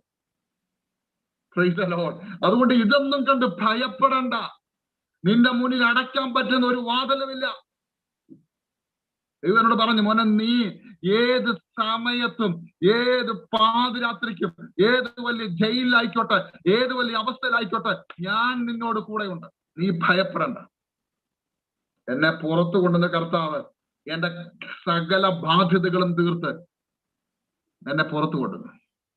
2016 എന്നോട് 2014 മുതൽ 16 വരെ ദൈവാത്മാവ് ഇടപെട്ടു, പൂർണ്ണ സമയം കർത്താവിന് വിലക്കൊണ്ട് ഇറങ്ങണം. പക്ഷേ ഞാൻ പൂർണ്ണ സമയം ഇറങ്ങാൻ തയ്യാറായില്ല. മറ്റൊന്നുമല്ല, 3 കുഞ്ഞുങ്ങൾ ദുബൈയിൽ പഠിക്കുന്നു. 3 കുഞ്ഞുങ്ങളുമായി ഞാൻ ദൈവത്തിന്റെ വാക്ക് കേട്ടിട്ട് ഞാൻ ചാടി നാട്ടിലോട്ട് പോയാൽ ഞാൻ എന്ത് ചെയ്യും? എങ്ങനെ ജീവിക്കും മുന്നോട്ട്?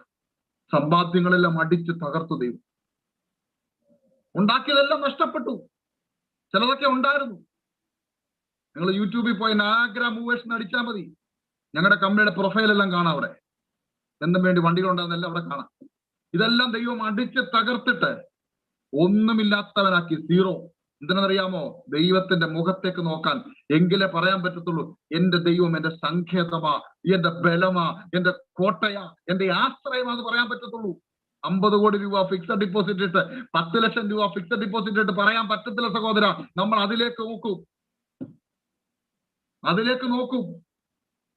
പക്ഷേ നിന്റെ മുഖത്ത് ദൈവം എന്റെ അവങ്കിലേക്ക് നോക്ക്, പ്രകാശിതരായിപ്പോ എന്നുള്ള വാക്യം അത് നമ്മുടെ ലൈഫിൽ സക്സസ്ഫുൾ ആകണമെന്നുണ്ടെങ്കിൽ നമ്മളെ പുറകോട്ട് വലിക്കുന്ന ഒന്നും കാണരുത്. നോക്കാൻ മറ്റൊന്നുണ്ടാകരുത്. ഫിക്സഡ് ഡിപ്പോസിറ്റ് ഉണ്ടാകരുത്. ഫിക്സഡ് ഡിപ്പോസിറ്റ് ഒക്കെ ഉണ്ടായിരുന്നു. തിരുവല്ല ഫെഡറൽ ബാങ്കിൽ ഫിക്സഡ് ഡിപ്പോസിറ്റ്, അതിനിടയ്ക്ക് ദൈവം അടിച്ച് തകർത്ത് തിരിച്ച് ദുബൈ കൊണ്ടുപോയി വീണ്ടും ഒരു കമ്പനി സ്റ്റാർട്ട് ചെയ്തു. പോയി, എല്ലാം തകർത്തു, എല്ലാം ബിഗ് സീറോ. അങ്ങനെ കർത്താവിന്റെ വേലയിൽ അവിടെ എന്നാൽ ആവുന്നോളത്തോളം പല സ്ഥലങ്ങളിൽ പോവുകയും കേരളത്തിൽ തന്നെ പല പ്രാവശ്യം കടന്നു വരികയൊക്കെ ചെയ്തു. പക്ഷേ എന്നോട് കർത്താവ് പറഞ്ഞു, Sam, I am not happy. ഞാൻ ഹാപ്പി അല്ല മോനെ. എനിക്കൊരു സ്വപ്നമുണ്ട് നിന്നെ കുറിച്ച്. ആ സ്വപ്നത്തിലേക്ക് നീ പറഞ്ഞ. ഞാൻ പറഞ്ഞ കർത്താവ്, നാട്ടിലോട്ട് ഞാൻ പോകത്തില്ല കർത്താവ്, എന്നെ കൊണ്ട് പറ്റത്തില്ല, പ്ലീസ്. ഞാൻ നാട്ടിൽ പോയി എന്തോ ചെയ്യാൻ, എനിക്കൊന്നും അറിയത്തില്ല കർത്താവ്, ഞാൻ പോകത്തില്ല. ഇതാ ഞാൻ പറയുന്ന കൂടെ. പക്ഷെ കർത്താവ് എന്നെ നാട്ടിൽ കൊണ്ടുപോകണം. ഞാൻ പറഞ്ഞു, കർത്താവ് എന്തിനാ നാട്ടിൽ പോകുന്നേ? അവിടെ ഇഷ്ടം പോലെ പാസ്റ്റർമാരുണ്ടല്ലോ, ഇഷ്ടം പോലെ സഭയുണ്ടല്ലോ കർത്താവ്, എന്തിനാ പച്ച എന്നെ കൊണ്ടുപോകുന്നു? കർത്താവ് വിടുന്നില്ല. നാട്ടിൽ വരണം, നിന്റെ ജന്മസ്ഥലത്തെത്തണം, ചെന്നിത്തലയിൽ. അവിടെ വെച്ച് ഞാൻ നിന്നോട് സംസാരിക്കും. 2.5 വർഷം പിടിവലി നടന്നു. ഞാൻ പോകുന്നില്ല, ദൈവം എന്നോട് സംസാരിച്ചു. പക്ഷേ 2016 ജനുവരി മാസം 19-ാം തീയതി ഞാൻ എൻ്റെ വൈഫിനെ കൊണ്ടുവന്ന് ജോലിക്ക് വിട്ടതിന് ശേഷം, അന്ന് അവള് പുതിയ ജോലിക്ക് ജോയിൻ ചെയ്യുകയാണ്. ഞാൻ 2019 ജനുവരി മാസം, അതേ മാസം 21-ാം തീയതി ഞാൻ ജോലിക്ക് ജോയിൻ ചെയ്യും. ഞങ്ങളുടെ ബിസിനസ് ഒക്കെ വിട്ടിട്ട് ജോലിക്ക് ജോയിൻ ചെയ്യുകയാണ്, പുതിയ ജോലിക്ക്, രണ്ടാമത്തെ ബിസിനസ് വിട്ടതിന് ശേഷം. അവളെ കൊണ്ട് ജോലിക്ക്, എൻ്റെ വൈഫിനെ കൊണ്ട് ജോലിക്ക് വിട്ടതിന് ശേഷം ഞാൻ ബർദുബയിൽ എൻ്റെ കാർ പാർക്കിങ്ങിലേക്ക് നടന്ന്, ആ റമദ ഹോട്ടലിന്റെ മുന്നിൽ കൂടെയുള്ള ഫുട്പാത്തിൽ കൂടെ നടന്നു പോകുമ്പോൾ പെട്ടെന്ന് എൻ്റെ ഇയർ ബാലൻസ് നഷ്ടപ്പെടുന്നു. ഞാൻ അവിടെ വീഴുകയാണ്. ദൈവമക്കളെ, കുറച്ചു നേരത്തേക്ക് എനിക്ക് ബോധമില്ലായിരുന്നു. എന്നെ കാണുന്നവരൊക്കെ എൻ്റെ അടുക്കിലേക്ക് വരാതെ ഓടി മാറി നിന്നു. നല്ല ടിപ്പ് ടോപ്പായിട്ട് ഡ്രസ് ധരിച്ചൊരു മനുഷ്യൻ ഫുട്പാത്തിൽ കിടക്കുമ്പോൾ ആൾക്കാർ വിചാരിക്കും മദ്യപിച്ചിട്ട് കിടക്കാമെന്ന് വിചാരിക്കും. എന്റെ കാലയൊന്നും ചോരയോ, ദേഹത്തൊന്നും ചോരയൊന്നുമില്ല. അപ്പൊ ആക്സിഡന്റ് ആയതെന്ന് പറയാനും പറ്റത്തില്ല. ഞാൻ ഒരാളെ കുറെ നേരം ഞാൻ അവിടെ കിടന്നു. ഒരാളെ കൈയാട്ടി വിളിച്ചു, please please come and help me എന്നൊക്കെ. അവ മലയാളിയായിരുന്നു. ഓടി വന്നു. എന്താ സാർ? ഞാൻ പറഞ്ഞു, നിനക്ക് എന്നെ എന്ന് പൊക്കി ആ ബിൽഡിങ്ങിന്റെ സൈഡിലോട്ട് നിർത്താമോ എന്ന് ചോദിച്ചു. അങ്ങനെ അവൻ എന്നെ പിടിച്ചു വലിച്ചു കൊണ്ടുവന്ന് ബിൽഡിങ്ങിന്റെ സൈഡിൽ കൊണ്ടിരുത്തി. ഞാൻ 999 പോലീസിൽ വിളിച്ചു. ഉടൻ തന്നെ പോലീസും ആംബുലൻസും എത്തി. ഉടൻ തന്നെ എന്നെ അവരെ റാഷിദ് ഹോസ്പിറ്റലിലേക്ക് കൊണ്ടുപോയി. ദൈവമക്കളെ, എന്താ സംഭവിച്ചതെന്നൊന്നും എനിക്കറിയത്തില്ല. പക്ഷെ എന്റെ വലത് കാല് 2ആയിട്ട് ഒടിഞ്ഞുപോയി. മുട്ടിന്റെ അവിടെ വെച്ച് 2ആയിട്ട് ഒടിഞ്ഞുപോയി. പൊട്ടലല്ല, ഒടിഞ്ഞു തിരിഞ്ഞുപോയി. റാഷിദ് ഹോസ്പിറ്റലിൽ ചെന്ന് 4 മണിക്കൂർ നീണ്ട ഓപ്പറേഷൻ. 2 സൈഡിലും ടൈറ്റാനിയം പ്ലേറ്റ് ഇട്ട് 14 സ്ക്രൂ ഈ സൈഡിൽ, 14 സ്ക്രൂ അതർ സൈഡിൽ വിട്ട് ഇഞ്ചസ് പോലെ ഫിറ്റ് ചെയ്തു എന്റെ കാല്. 4 മണിക്കൂർ ഓപ്പറേഷനിൽ 3 മാസം ഒറ്റ കിടപ്പായിരുന്നു. ആ കിടപ്പിൽ കിടന്നപ്പോൾ ഞാൻ ദൈവത്തോട് ചോദിച്ചു, കർത്താവേ, എനിക്ക് എന്താ പറ്റിയ? എന്നെ ഒരു വണ്ടി ഇടിച്ചിട്ടില്ലല്ലോ, ഒരു കുഴി ഞാൻ വീണില്ല, എന്താ പച്ച എനിക്ക് പറ്റിയത്? അന്ന് രാത്രി കർത്താവിനോട് പറഞ്ഞു, മോനെ, ഞാനാ നിന്നെ തൊട്ടത്. ഈ ലോകത്തിലെ ഒരു വൈദ്യന്മാർക്കും നിന്നെ സൗഖ്യമാക്കാൻ കഴിയത്തില്ല. എനിക്ക് മാത്രമേ സൗഖ്യമാക്കാൻ കഴിയത്തുള്ളൂ. ഞാൻ പറയുന്നത് നീ അനുസരിക്കാൻ തയ്യാറാകുന്നെങ്കിൽ നിന്നെ ഞാൻ എൻ്റെ കയ്യിലെ ഒരു മൂർച്ചയുള്ള ആയുധമാക്കി മാറ്റും. ഞാൻ നിന്നെ എഴുന്നേൽപ്പിച്ച് നടത്തും. ദൈവമക്കളെ, 3 മാസം ഡോക്ടർമാർ കഴിഞ്ഞ് കടഞ്ഞു പരിശോധിച്ചു. എന്നെ നടന്നില്ല. എന്റെ ജീവിതം വീൽ ചെയറിലേക്ക് മാറി. എന്റെ കാല് ജോയിന്റ് ആയില്ല. എന്റെ കാല് അനക്കാൻ കഴിയുന്നില്ല. അന്ന് രാത്രി ഞാൻ ദൈവത്തോട് പറഞ്ഞു, കർത്താവേ, അങ്ങ് എന്ത് പറഞ്ഞാലും ഞാൻ കേൾക്കാൻ റെഡിയാ. എനിക്കിനി ഒന്നും ചെയ്യാൻ കഴിയത്തില്ല. എന്റെ കർത്താവിന്റെ പാദപ്പെടുത്തി എന്നെ സമർപ്പിക്കുകയാണ് പറഞ്ഞു. അന്ന് രാത്രി തീരുമാനമെടുത്തു. എന്റെ വൈഫ് അന്ന് HP കമ്പനിയിലാണ് വർക്ക് ചെയ്യുന്നത്. ജോലി രാജിവെക്കാൻ ദൈവാത്മാവോട് സംസാരിച്ചോട് ജോലി രാജിവെച്ചു. എന്റെ കുഞ്ഞുങ്ങളുടെ ഫീസ് മേടിച്ചു. ഏപ്രിൽ മാസം 26-ാം തീയതി 6 ദിവസം കൊണ്ട് എല്ലാ കാര്യങ്ങളും സെറ്റിൽ ചെയ്തു. ഞങ്ങൾ ദുബായിയോട് ബൈ ബൈ പറഞ്ഞു. ഒന്നും നോക്കിയില്ല. ഈ കുഞ്ഞുങ്ങളെ എങ്ങനെ വളർത്തുന്നൊന്നും ഞങ്ങൾ നോക്കിയില്ല. ഞങ്ങൾ ഒറ്റ കാര്യമുള്ള ദൈവത്തിന്റെ വാക്കനുസരിച്ചു. നടക്കാൻ കഴിയാത്ത ഞാൻ വീൽ ചെയറിൽ നാട്ടിലേക്ക് വന്നു. ഫ്ലൈറ്റിന്റെ ഏറ്റവും മുന്നിൽ സീറ്റിലൊക്കെ അവർ അറേഞ്ച് ചെയ്ത് ഇരുത്തിയ നാട്ടിൽ കൊണ്ടുവന്നത്. നാട്ടിൽ വന്നത് ഭയങ്കര നീരായി കാലൊക്കെ. ജോയിന്റ് ആയിട്ടില്ല, ഭയങ്കര നീര് വെച്ചോണ്ടിരിക്കുക കാലെപ്പോഴും. 3 മാസം കഴിഞ്ഞിട്ടു. ദൈവമക്കളെ, പക്ഷെ കർത്താവ് ഞങ്ങൾക്ക് ഉറപ്പ് വന്നിട്ടുണ്ട്, ഞാൻ നിന്നെ സൗഖ്യം.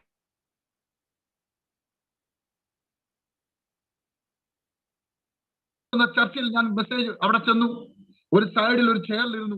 വീൽ ചെയറിൽ കൊണ്ടുവന്ന് അവിടെ കൊണ്ടുവന്ന് വീൽ ചെയർ ഉരുളാത്ത സ്ഥലമായതുകൊണ്ട് ക്രച്ചസ് ഉപയോഗിച്ച് എന്നെ കൊണ്ടുവന്ന് ചെയറിലിരുത്തി. അവിടുത്തെ പാസ്റ്ററിനോട് പറഞ്ഞു, അല്പസമയം അവസാനം ചില വാക്കുകൾ സംസാരിക്കണം. ഞാൻ അല്പസമയം അവസാനം സംസാരിച്ചു. ആ കർത്താവിന്റെ ദാസന് സഭ എനിക്ക് വേണ്ടി പ്രാർത്ഥിച്ചു. അവരെന്നെ വീണ്ടും കൊണ്ട് ഇരുത്താൻ വേണ്ടി ദൈവദാസന്മാരെ പിടിച്ചുകൊണ്ട് ഇരുത്താൻ പോവുകയാണ്.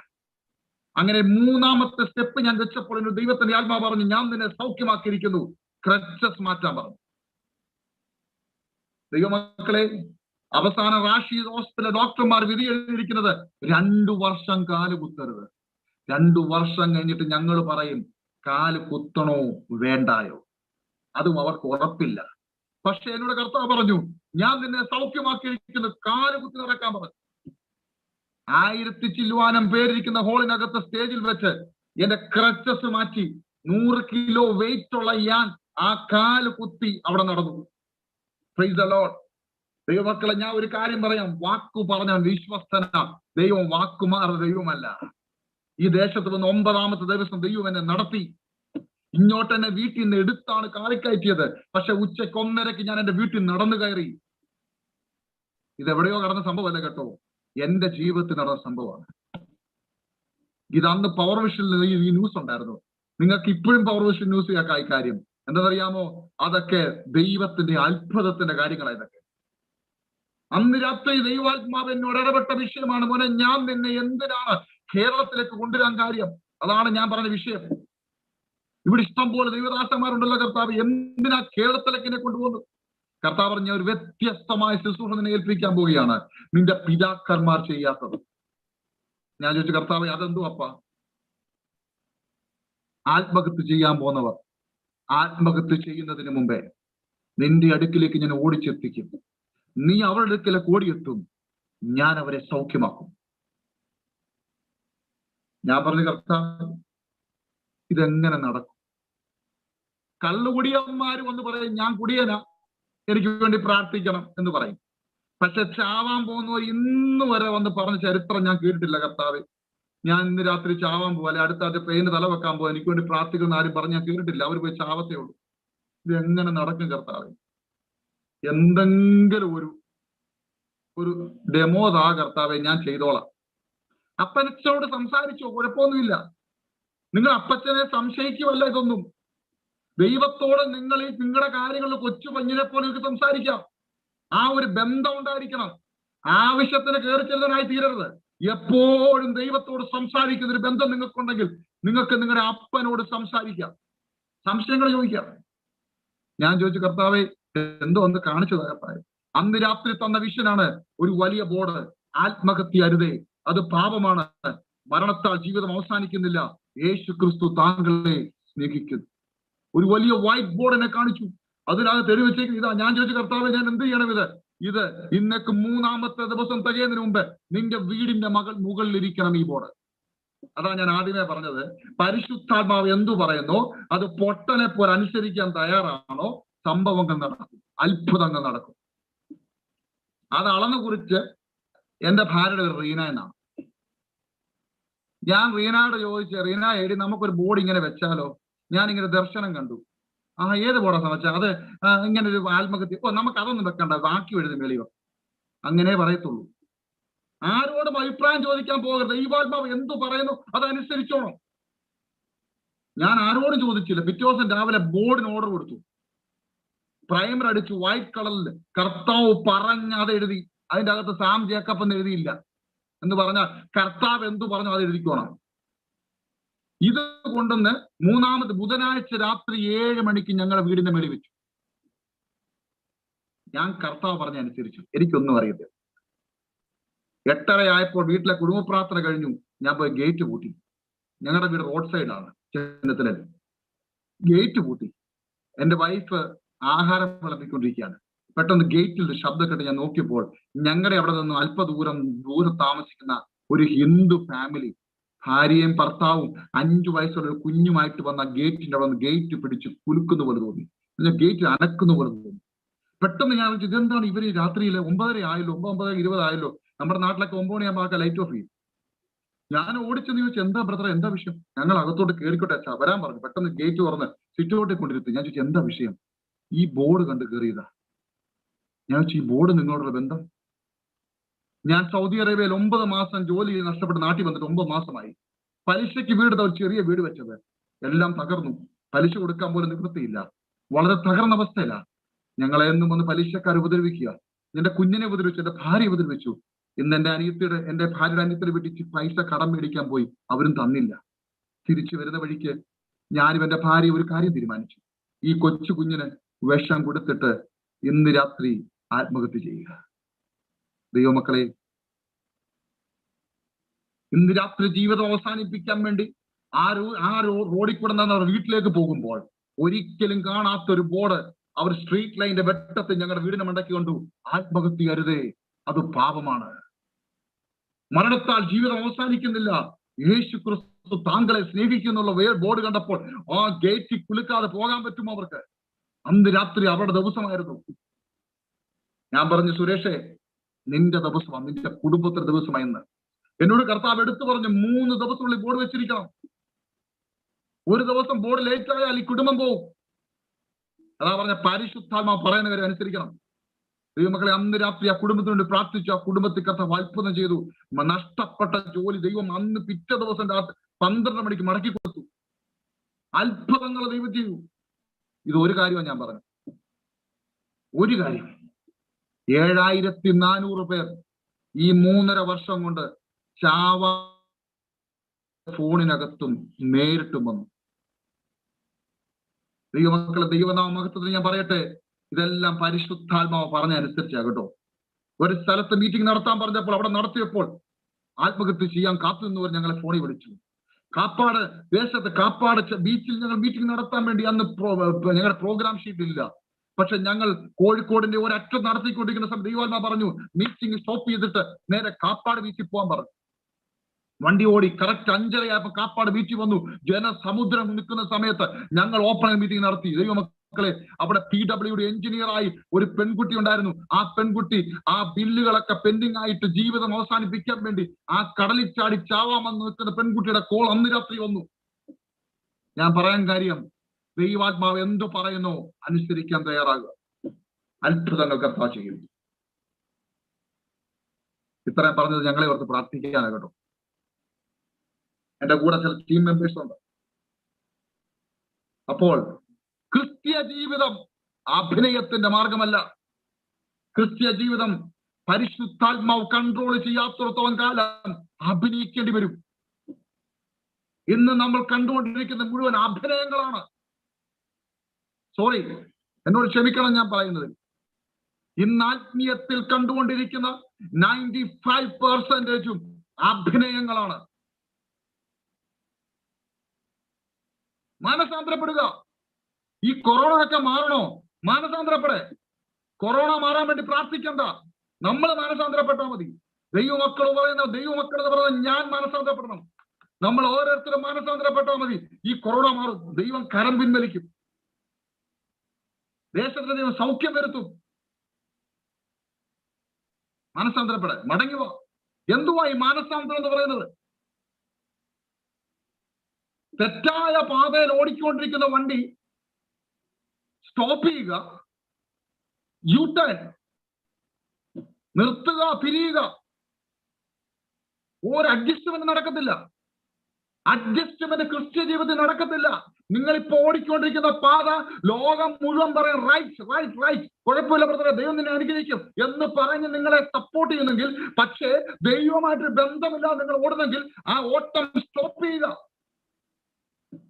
ചിലപ്പോൾ നിങ്ങൾ കൺവെർഷൻ പ്രീച്ചർ ആയിരിക്കാം, ചിലപ്പോൾ നിങ്ങൾ TV പ്രീച്ചർ ആയിരിക്കാം, ചിലപ്പോൾ നിങ്ങൾ ലോകത്തിലെ ഏറ്റവും കൂടുതൽ അറിയപ്പെടുന്ന ആളായിരിക്കാം. നിങ്ങളുടെ ഓട്ടം ദൈവമായിട്ട് ബന്ധമില്ലാത്ത വ്യക്തിയാണെങ്കിൽ സ്റ്റോപ്പ്, നിർത്തുക. Turn to Jesus. ദൈവത്തിലേക്ക് തിരിയുക. അഡ്ജസ്റ്റ്മെന്റ് ക്രിസ്ത്യ ജീവിതത്തിൽ നടക്കത്തില്ല. ക്രിസ്ത്യ ജീവിതത്തിൽ അഡ്ജസ്റ്റ്മെന്റ് നടക്കത്തില്ല. പരിശുദ്ധാത്മാവ് അകത്തുണ്ടോ, നിങ്ങൾ വിശുദ്ധനായിരിക്കും. നിങ്ങൾ പ്രാർത്ഥനാ ജീവന വീരനായിരിക്കും. നമ്മുടെ ഈ വേർപാടെന്നൊക്കെ ഉദ്ദേശിക്കുന്ന എന്തുവാണ്? എന്തുവാ ഈ വേർപാട്?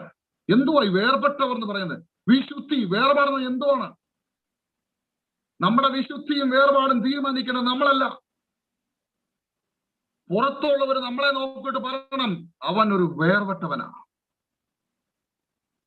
സമൂഹം, പബ്ലിക് എന്ന് പറയണം, യെസ്, അവനൊരു വേർപെട്ടവനാ. ഈ വേർപാട് ഉണ്ടാക്കുന്നത് പരിശുദ്ധാത്മാവാണ്.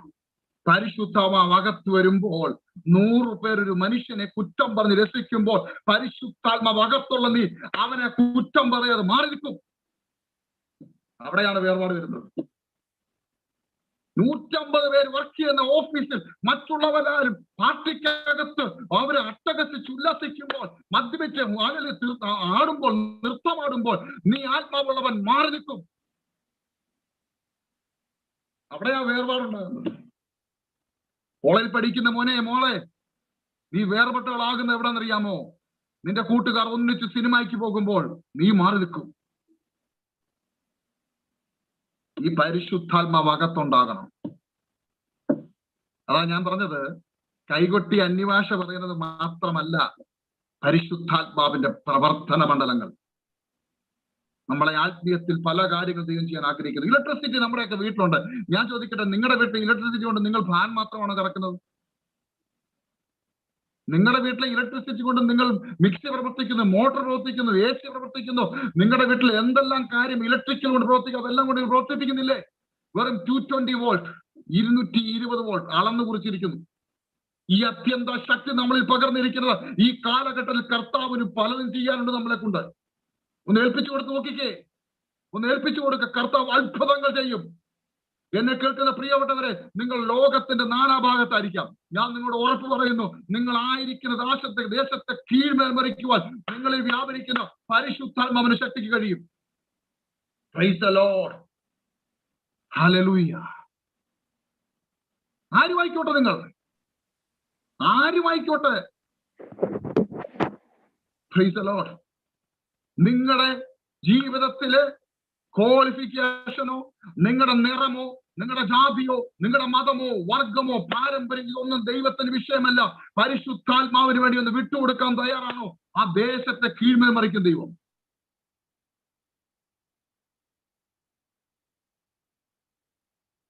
അങ്ങനാണെങ്കിൽ ഇന്ന് രാത്രി എന്നെ കേൾക്കുന്ന പ്രിയ സഹോദരങ്ങളെ, ക്രിസ്തീയ ജീവിതം ആരെങ്കിലും അഭിനയിക്കുന്നുണ്ടെങ്കിൽ ഇന്ന് രാത്രി അഭിനയം നിർത്തുക. ഒന്നുമില്ല, ആരും അറിയണ്ട, ഇതൊക്കെ പുറമോട്ട് മാറിയാൽ മതി. ഇപ്പം കൊണ്ടുപോയിക്കൊണ്ടിരിക്കുന്ന എന്തും ആയിക്കോട്ടെ, ഇതൊക്കെ പുറമോട്ട് മതി. ദൈവസ്ഥലം ഇരിക്കുക. കർത്താവേ, എനിക്ക് അങ്ങേ പ്രസാദിപ്പിക്കണം, അങ്ങയുടെ ഇഷ്ടം ചെയ്യണം, ഞാൻ എന്ത് ചെയ്യണം? അവിടുന്ന് എന്തു പറയുന്നു അതനുസരിക്കാൻ തയ്യാറാ എന്ന് പറഞ്ഞ് ഏൽപ്പിച്ചു കൊടുക്കാൻ തയ്യാറാണോ? ദൈവം നിങ്ങളെ കരങ്ങളിലെടുക്കും. ദൈവം നിങ്ങളെ കരങ്ങളിലെടുക്കും. ഇത് എവിടെങ്കിലും പഠിച്ച സിദ്ധാന്തമല്ല ഞാൻ പറയുന്നത്. എന്റെ ജീവിതത്തിന്റെ അനുഭവമാണ് ഞാൻ നിങ്ങളോട് പറയുന്നത്. ഒരു കഴിവുമില്ലാത്ത എന്നെ കർത്താവ് ഈ ദേശത്ത് കൊണ്ടുവന്ന് ഈ ദേശങ്ങൾ മുഴുവൻ ആൾക്കാർ പബ്ലിസിറ്റിക്ക് വേണ്ടി ഓടിക്കൊണ്ടിരിക്കുക. ഞാൻ ഒരു പബ്ലിസിറ്റിയും കൊടുത്തിട്ടില്ല. ഇപ്പോൾ മീഡിയാസിലൊക്കെ പല കാര്യങ്ങൾ സാക്ഷ്യമായിട്ട് വന്നു. ഞാൻ അങ്ങോട്ടൊന്നും പറഞ്ഞതല്ല, അവരെല്ലാം ഇങ്ങോട്ട് വന്നവർ. ഞങ്ങൾ കോഴിക്കോട് ടൗണിൽ മീറ്റിംഗ് നടത്തിക്കൊണ്ടിരിക്കുമ്പോൾ മാതൃഭൂമി ന്യൂസ് പേപ്പറുകാർ വന്നിട്ട് ചോദിച്ചു, നിങ്ങൾ എന്തുവാ ചെയ്യുന്നേ? ഞാൻ പറഞ്ഞു, സാറേ, ഞങ്ങൾ മീറ്റിംഗ് നടത്തുക ആത്മഹത്യക്കെതിരെയാ, അല്പസമയം സംസാരിക്കാമോ എന്ന് ചോദിച്ചു. എനിക്ക് പുള്ളി ആരാന്ന് മനസ്സിലായില്ല. പിന്നെ മനസ്സിലായി മാതൃഭൂമിയുടെ ഏതോ വലിയ എഡിറ്റർ എന്നുള്ള കാര്യം. അദ്ദേഹം ഞങ്ങളെ കൊണ്ട് ഡീറ്റെയിൽസ് എല്ലാം എഴുതിയെടുത്തിട്ട് ഫോട്ടോ എടുത്തിട്ട് പോയി. പിറ്റേ ദിവസം നോക്കിയപ്പോൾ മാതൃഭൂമി ന്യൂസ് പേപ്പറിൽ ആത്മഹത്യക്കെതിരെ കേരളത്തിൽ ചില യുവാക്കൾ എന്ന് പറഞ്ഞ് ന്യൂസോട് കൂടി ഫോട്ടോ ഉൾപ്പെടെ വന്നിരിക്കുന്നു. ദൈവമക്കളെ, ആരെങ്കിലും പബ്ലിസിറ്റി കൊടുത്താണോ? അല്ല. കേന്ദ്രത്തിൽ നിന്ന്, കേരളത്തിന്റെ സ്ഥിരാ കേന്ദ്രത്തിൽ നിന്ന് കോള് വന്നു. എന്താ നിങ്ങൾ ചെയ്യുന്നത്? എന്തെങ്കിലും സപ്പോർട്ട് ഞങ്ങളിൽ നിന്ന് വേണോ? ആരും അങ്ങോട്ട് പോയോ? ഇല്ല. ഒരു പിടിപാടിനും ആരും പോയില്ല. ഇങ്ങോട്ട് വിളിച്ചു പറഞ്ഞു, ഞങ്ങളുടെ ഭാഗത്തു നിന്ന് എന്ത് വേണം? ഞാൻ പറഞ്ഞു, സാറേ, ഞങ്ങൾക്ക് കാശിൻ്റെതായ ഒരു താല്പര്യം ഞങ്ങൾ ചോദിക്കുന്നില്ല, അത് തമ്പുരാൻ നടത്തിക്കോളും. പക്ഷേ ഗവൺമെന്റിന്റെ രീതിയിൽ നിന്ന് എല്ലാ ഡിസ്ട്രിക്റ്റിലും ഞങ്ങളുടെ മീറ്റിംഗ് നടത്താനുള്ള പെർമിഷൻ വേണം. നിങ്ങൾ നടത്താൻ പോകുന്ന സമയത്ത് ഞങ്ങളെ വിളിച്ചാൽ മതി, അത് ഞങ്ങൾ മെസ്സേജ് അയച്ചോളാം. ആരെങ്കിലും പോയി പിടിച്ചോ? ഒന്നും പറഞ്ഞില്ല. പക്ഷെ ദൈവം തമ്പുരാൻ ചെയ്തു. ഇതാണ് ദൈവത്തിന്റെ വാക്ക് വെട്ട്. നീ ഒരു സ്റ്റെപ്പ് എടുത്ത് വെച്ചാൽ ദൈവം നിന്റെ പാതകളെ നേരെയാക്കുന്നു. ഈ ദിവസങ്ങളിൽ പരിശുദ്ധാത്മാവ് എന്തു പറയുന്നു അതനുസരിക്കാൻ തയ്യാറാകുക. ഇവിടെ നോക്കിക്കേ, അപ്പോസ്തലന്മാരിൽ പരിശുദ്ധാത്മാവ് ഇറങ്ങി വന്നപ്പോൾ അവരിൽ വന്ന മാറ്റം എന്താണ്? ഭയപ്പെട്ട പത്രോസേ, നിന്റെ ഭയം എവിടെ പോയി? എന്തിന്? മറ്റുള്ള മുന്നിൽ പോയി രണ്ട് വാക്കു പറയാം നാണം മുഴങ്ങി നിന്ന പത്രോസേ, ന്യായാധിപ സംഘത്തിന്റെ മുന്നിൽ നിന്നുകൊണ്ട് എന്തോ വർത്തമാനം, എന്തോ പ്രസംഗമാണ് നീ പ്രസംഗിച്ചേ. എവിടുന്നായി ശക്തി? എവിടുന്നായി കൃപ? ദൈവത്തിന്റെ അത്യന്ത ശക്തി നമ്മളിലേക്ക് ഇറങ്ങി വരുമ്പോൾ പ്രിയമുള്ളവരെ, നമ്മളെ ഹല്ലേലൂയ പരിശുദ്ധാത്മാവോ പിന്നെ കൺട്രോൾ ചെയ്യുന്നത്. നാം എന്തായി തീരണം, എങ്ങനെയായി തീരണം? ഇത് ശുശ്രൂഷ മണ്ഡലത്തിൽ മാത്രമല്ല ഈ ചേഞ്ചസ് വരുന്നത് കേട്ടോ. നമ്മുടെ സ്വഭാവം മാറും, നമ്മുടെ ചിന്തകൾ മാറും, വിചാരങ്ങൾ മാറും എന്ന് പറഞ്ഞു കഴിഞ്ഞാൽ ടോട്ടലി ഒരു ചേഞ്ച് ഉണ്ടാവുമെന്ന്. അത് അഭിനയിക്കാൻ പറ്റത്തില്ല. ക്രിസ്ത്യ ജീവിതത്തിലെ ഒരു കാര്യങ്ങളും അഭിനയിച്ചാൽ 1 മണിക്കൂർ, അത് കഴിഞ്ഞ ഉടൻ തന്നെ പോകും. എന്ന് പറഞ്ഞാൽ ഇത്രയേ ഉള്ളൂ, മറ്റുള്ളവരെ സ്നേഹിക്കുവാനും മറ്റുള്ളവരെ ശ്രേഷ്ഠരെന്നെണ്ണുവാനുള്ള വലിയ ഒരു കൃപയൊക്കെ നമ്മളിലേക്ക് വരും. Price the Lord. അവിടെയാണ് ചിലർ എന്നോട് പിണങ്ങുന്നത്. യഥാർത്ഥമായ ദൈവസഭയെ പരിശുദ്ധാത്മാവ് ഭരിക്കുന്നെങ്കിൽ എങ്ങനെയാണ് മറ്റുള്ളവനെ താഴ്ത്തിക്കെട്ടി അവനേക്കാളും വലിയവൻ ഞാനാന്ന് നോട്ടീസ് അടിച്ചിറക്കി എങ്ങനെയാണ് ഇലക്ഷൻ നടത്താൻ പറ്റുന്നത്? പരിശുദ്ധാത്മാവിനാൽ നടത്തപ്പെടുന്ന ദൈവദാസനോട് ഞാൻ ചോദിക്കുന്നു, താങ്കൾ പരിശുദ്ധാത്മാവ് നടത്തപ്പെടുന്ന വ്യക്തിയാണെങ്കിൽ താങ്കൾക്ക് എങ്ങനെ കഴിയും മറ്റൊരു ദൈവദാസനെ താഴ്ത്തിക്കെട്ടി നോട്ടീസ് അടിച്ചിറക്കി ലക്ഷങ്ങൾ മുടക്കി ഇലക്ഷൻ നിൽക്കാൻ? താങ്കളെ വന്ദിക്കുന്ന അനേകർ കാണുമായിരിക്കും, പക്ഷെ ഞാൻ നിന്ദിക്കത്തില്ല. പക്ഷെ പരിശുദ്ധാത്മാവിൽ ജീവിക്കുന്ന ഒരു വ്യക്തിക്ക് ഒരിക്കലും അത് കഴിയത്തില്ല. മറ്റുള്ളവരെ ശ്രേഷ്ഠനെന്നെണ്ണുക. യേശു കർത്താവ് അതല്ലേ കാണിച്ചത്? നമ്മുടെ കർത്താവ് അതല്ലേ കാണിച്ചത്? കർത്താവ് കാല് കഴിയത് അതിൽ കാണാൻ കൊള്ളാവുന്ന ഏറ്റവും നല്ലവനായ പൊങ്ങിയവരത്തിനെ പിടിച്ചിട്ടല്ല കാല് കഴിയത്, മുക്കവനായ ഒരു മനുഷ്യനെ പിടിച്ചിട്ട് അരകെട്ടി കാല് കഴുകി. പറ്റുമോ ഇന്നത്തെ നമ്മുടെ ദൈവത്തിന്റെ അഭിഷിക്തന്മാർക്ക്? അതിന്റെ അർത്ഥം ഇത്രയേ ഉള്ളൂ, പരിശുദ്ധാത്മാവിലാണെന്നാണ് ജീവിതത്തിന്റെ ചിന്ത, പക്ഷേ ഭരിക്കുന്നത് മറ്റെന്തോ ആണ്. പറ്റത്തില്ല. ഒരു ഉറവയിൽ നിന്ന് രണ്ടും മധുരവും കയ്പും വരത്തില്ല. മാങ്ങ കായ്ക്കുന്ന മാവിൽ നിന്നും മാങ്ങായ ഉണ്ടാകത്തുള്ളൂ, ചക്ക ഉണ്ടാകത്തില്ല. അതിന്റെ അർത്ഥം ഇത്രയേ ഉള്ളൂ, നീ ദൈവ പൈതലാണോ, പരിശുദ്ധാത്മാവിലാണ് ജീവിക്കുന്നത്, നിന്നിൽ നിന്ന് പുറത്തു വരുന്നത് ദൈവനാമ മഹത്വത്തിലുള്ളതായിരിക്കും. അതാ വേർപെട്ടവൻ എന്നുള്ള പേരിന് യോഗ്യനാണ്. വേർപെട്ടവൻ. പണ്ട് നമ്മുടെ പിതാക്കന്മാർ അങ്ങനെ വേർപെട്ടവരായിരുന്നു. ഞാൻ ഇപ്പോഴും ഓർക്കുന്നു, ഞങ്ങളുടെ പിതാക്കന്മാരുടെ കാലത്തൊക്കെ ഒരു വ്യക്തിയെ സഭയിൽ സെക്രട്ടറി ആക്കാൻ വരുന്ന പാട്. തോമാച്ചാൻ സെക്രട്ടറി ആണ്. അയ്യോ എന്റെ പാസ്റ്റർ എന്നെ കൊണ്ട് പറയാം, എനിക്ക് കഴിവില്ല, അതുകൊണ്ട് മത്തായിച്ചാൻ കഴിവുണ്ട്, പ്ലീസ് ആ പുള്ളി ഏൽപ്പിക്കും. മത്തായിച്ചാൻ എന്നെ എനിക്കറിയത്തില്ല, പ്ലീസ് ലൂക്കോസാൻ ഏൽപ്പിക്കും. ലൂക്കോ അയ്യോ അച്ഛാ എനിക്കറിയത്തില്ല. അവസാനം ആരുമില്ല, പാസ്റ്ററിന് പിന്നെ സെക്രട്ടറി ആവും. അന്നത്തെ കാലത്ത് എനിക്ക് കഴിവില്ല എന്ന് പറഞ്ഞ് മാറുമല്ല, അതുകൊണ്ട് എന്നെക്കാൾ കഴിവുള്ള മത്തായിച്ചാനുണ്ട്, പ്ലീസ് പുള്ളിയാക്ക. അന്ന് പരിശുദ്ധാത്മാവ് വ്യാപരിച്ചു, ആത്മാവ് ലക്ഷ്യ പ്രാപിച്ചു. ഇന്നോ നേരെ ഓപ്പോസിറ്റായി. എന്താ പറയാമോ, അവന് യോഗ്യതയില്ല, എനിക്ക് ഇങ്ങോട്ട് തന്നേക്ക്. ഏതാത്മാവിലേത്? എനിക്കറിയാം എല്ലാവർക്കും ഇഷ്ടപ്പെടുന്നത്, ദയവായി ക്ഷമിക്കണം. ദൈവമക്കളെ, ഒരു കാര്യം ഞാൻ നിങ്ങളോട് പറയാം. ജീവിക്കുന്നെങ്കിൽ കർത്താവിന് വേണ്ടി വീറോടെ ആത്മീയത്തിൽ എരിവുള്ളവരായി വിശുദ്ധിയോടും നിർമ്മലതയോടും ജീവിക്കും. അല്ല, നിങ്ങൾക്ക് ആത്മീയ ബിസിനസ്സാ താല്പര്യമെങ്കിൽ ഒരു ബിസിനസ്സുകാരനായി ജീവിക്കുക. എന്തിനാണ് ഇങ്ങനെ ദൈവത്തെ കളിപ്പിക്കുന്നത്? ഞാൻ 16 വർഷം ബിസിനസ് ചെയ്തവനാ. സുവിശേഷ വലുത് കാശുണ്ടാക്കാമെന്നുള്ള രീതിയിലല്ല ഞാനിവിടെ വന്നിരിക്കുന്നത്. എനിക്ക് കർത്താവ് തരുന്നത് മുഴുവൻ കർത്താവിന് വേണ്ടി. എന്റെ കോച്ചിങ്ങളുടെ ഫീസ് കൊടുക്കാൻ ഞാൻ ഉപയോഗിക്കത്തില്ല. അത് ദൈവവും ഞാനുള്ള പ്രതിഷ്ഠയാണ്. അത് വേറെ ആരും ഉൾക്കൊള്ളണം നിർബന്ധമൊന്നുമില്ല. ചിലപ്പോൾ ആൾക്കാർ 100 പേര് ചോദിക്കുമായിരിക്കും, അയ്യോ പാസ്റ്റേ അത് എന്റെ ദൈവമായിട്ടുള്ള എന്റെ ഉടമ്പടിയാണ്. ഒരു വ്യക്തി പറയാണ്, പാസ്റ്റേ ഇത് വയനാട് ജില്ലയിലെ പ്രവർത്തനങ്ങൾക്ക് വേണ്ടിയാണെന്നും പറഞ്ഞ് എനിക്ക് ഇച്ചിരി പൈസ അയച്ചു തന്നാൽ ഞാൻ വയനാട് ജില്ലയിൽ ആ പൈസ ചെലവാക്കിയിരിക്കും. ആ പൈസ കൊണ്ട് ഞാൻ എന്റെ കൊച്ചുങ്ങളുടെ ഫീസ് കൊടുക്കത്തില്ല. അത് ദൈവമായിട്ടുള്ള എന്റെ ഉടമ്പടിയാണ്. ചെറിയ കാര്യത്തിലൊക്കെ വിശ്വസനായിട്ട് നിൽക്കാൻ നോക്ക്. ബാക്കി കാര്യം കർത്താവ് ചെയ്തു. ഞാൻ എന്റെ വാക്ക് വിരാമം കുറിക്കുന്നു. ജീവിക്കുന്നെങ്കിൽ കർത്താവിന് വേണ്ടി വീറോടെ നിൽക്കണം. ഭയം മാറണോ? പരിശുദ്ധാത്മാവ് അകത്ത് വരണം. പറ്റത്തുള്ളൂ, അല്ലെ മാറത്തില്ല. നിങ്ങൾ വിശുദ്ധിയോട് ജീവിക്കണോ? പരിശുദ്ധാത്മാവ് അകത്ത് വരണം. പ്രാർത്ഥനാ ജീവിതം ഇടിഞ്ഞു കിടക്കുകയാണോ? പരിശുദ്ധാത്മാവ് അകത്ത് വരണം. വിശുദ്ധ ജീവിതം ഇടിഞ്ഞു കിടക്കുകയാണോ? പരിശുദ്ധാത്മാവ് അകത്ത് വരണം.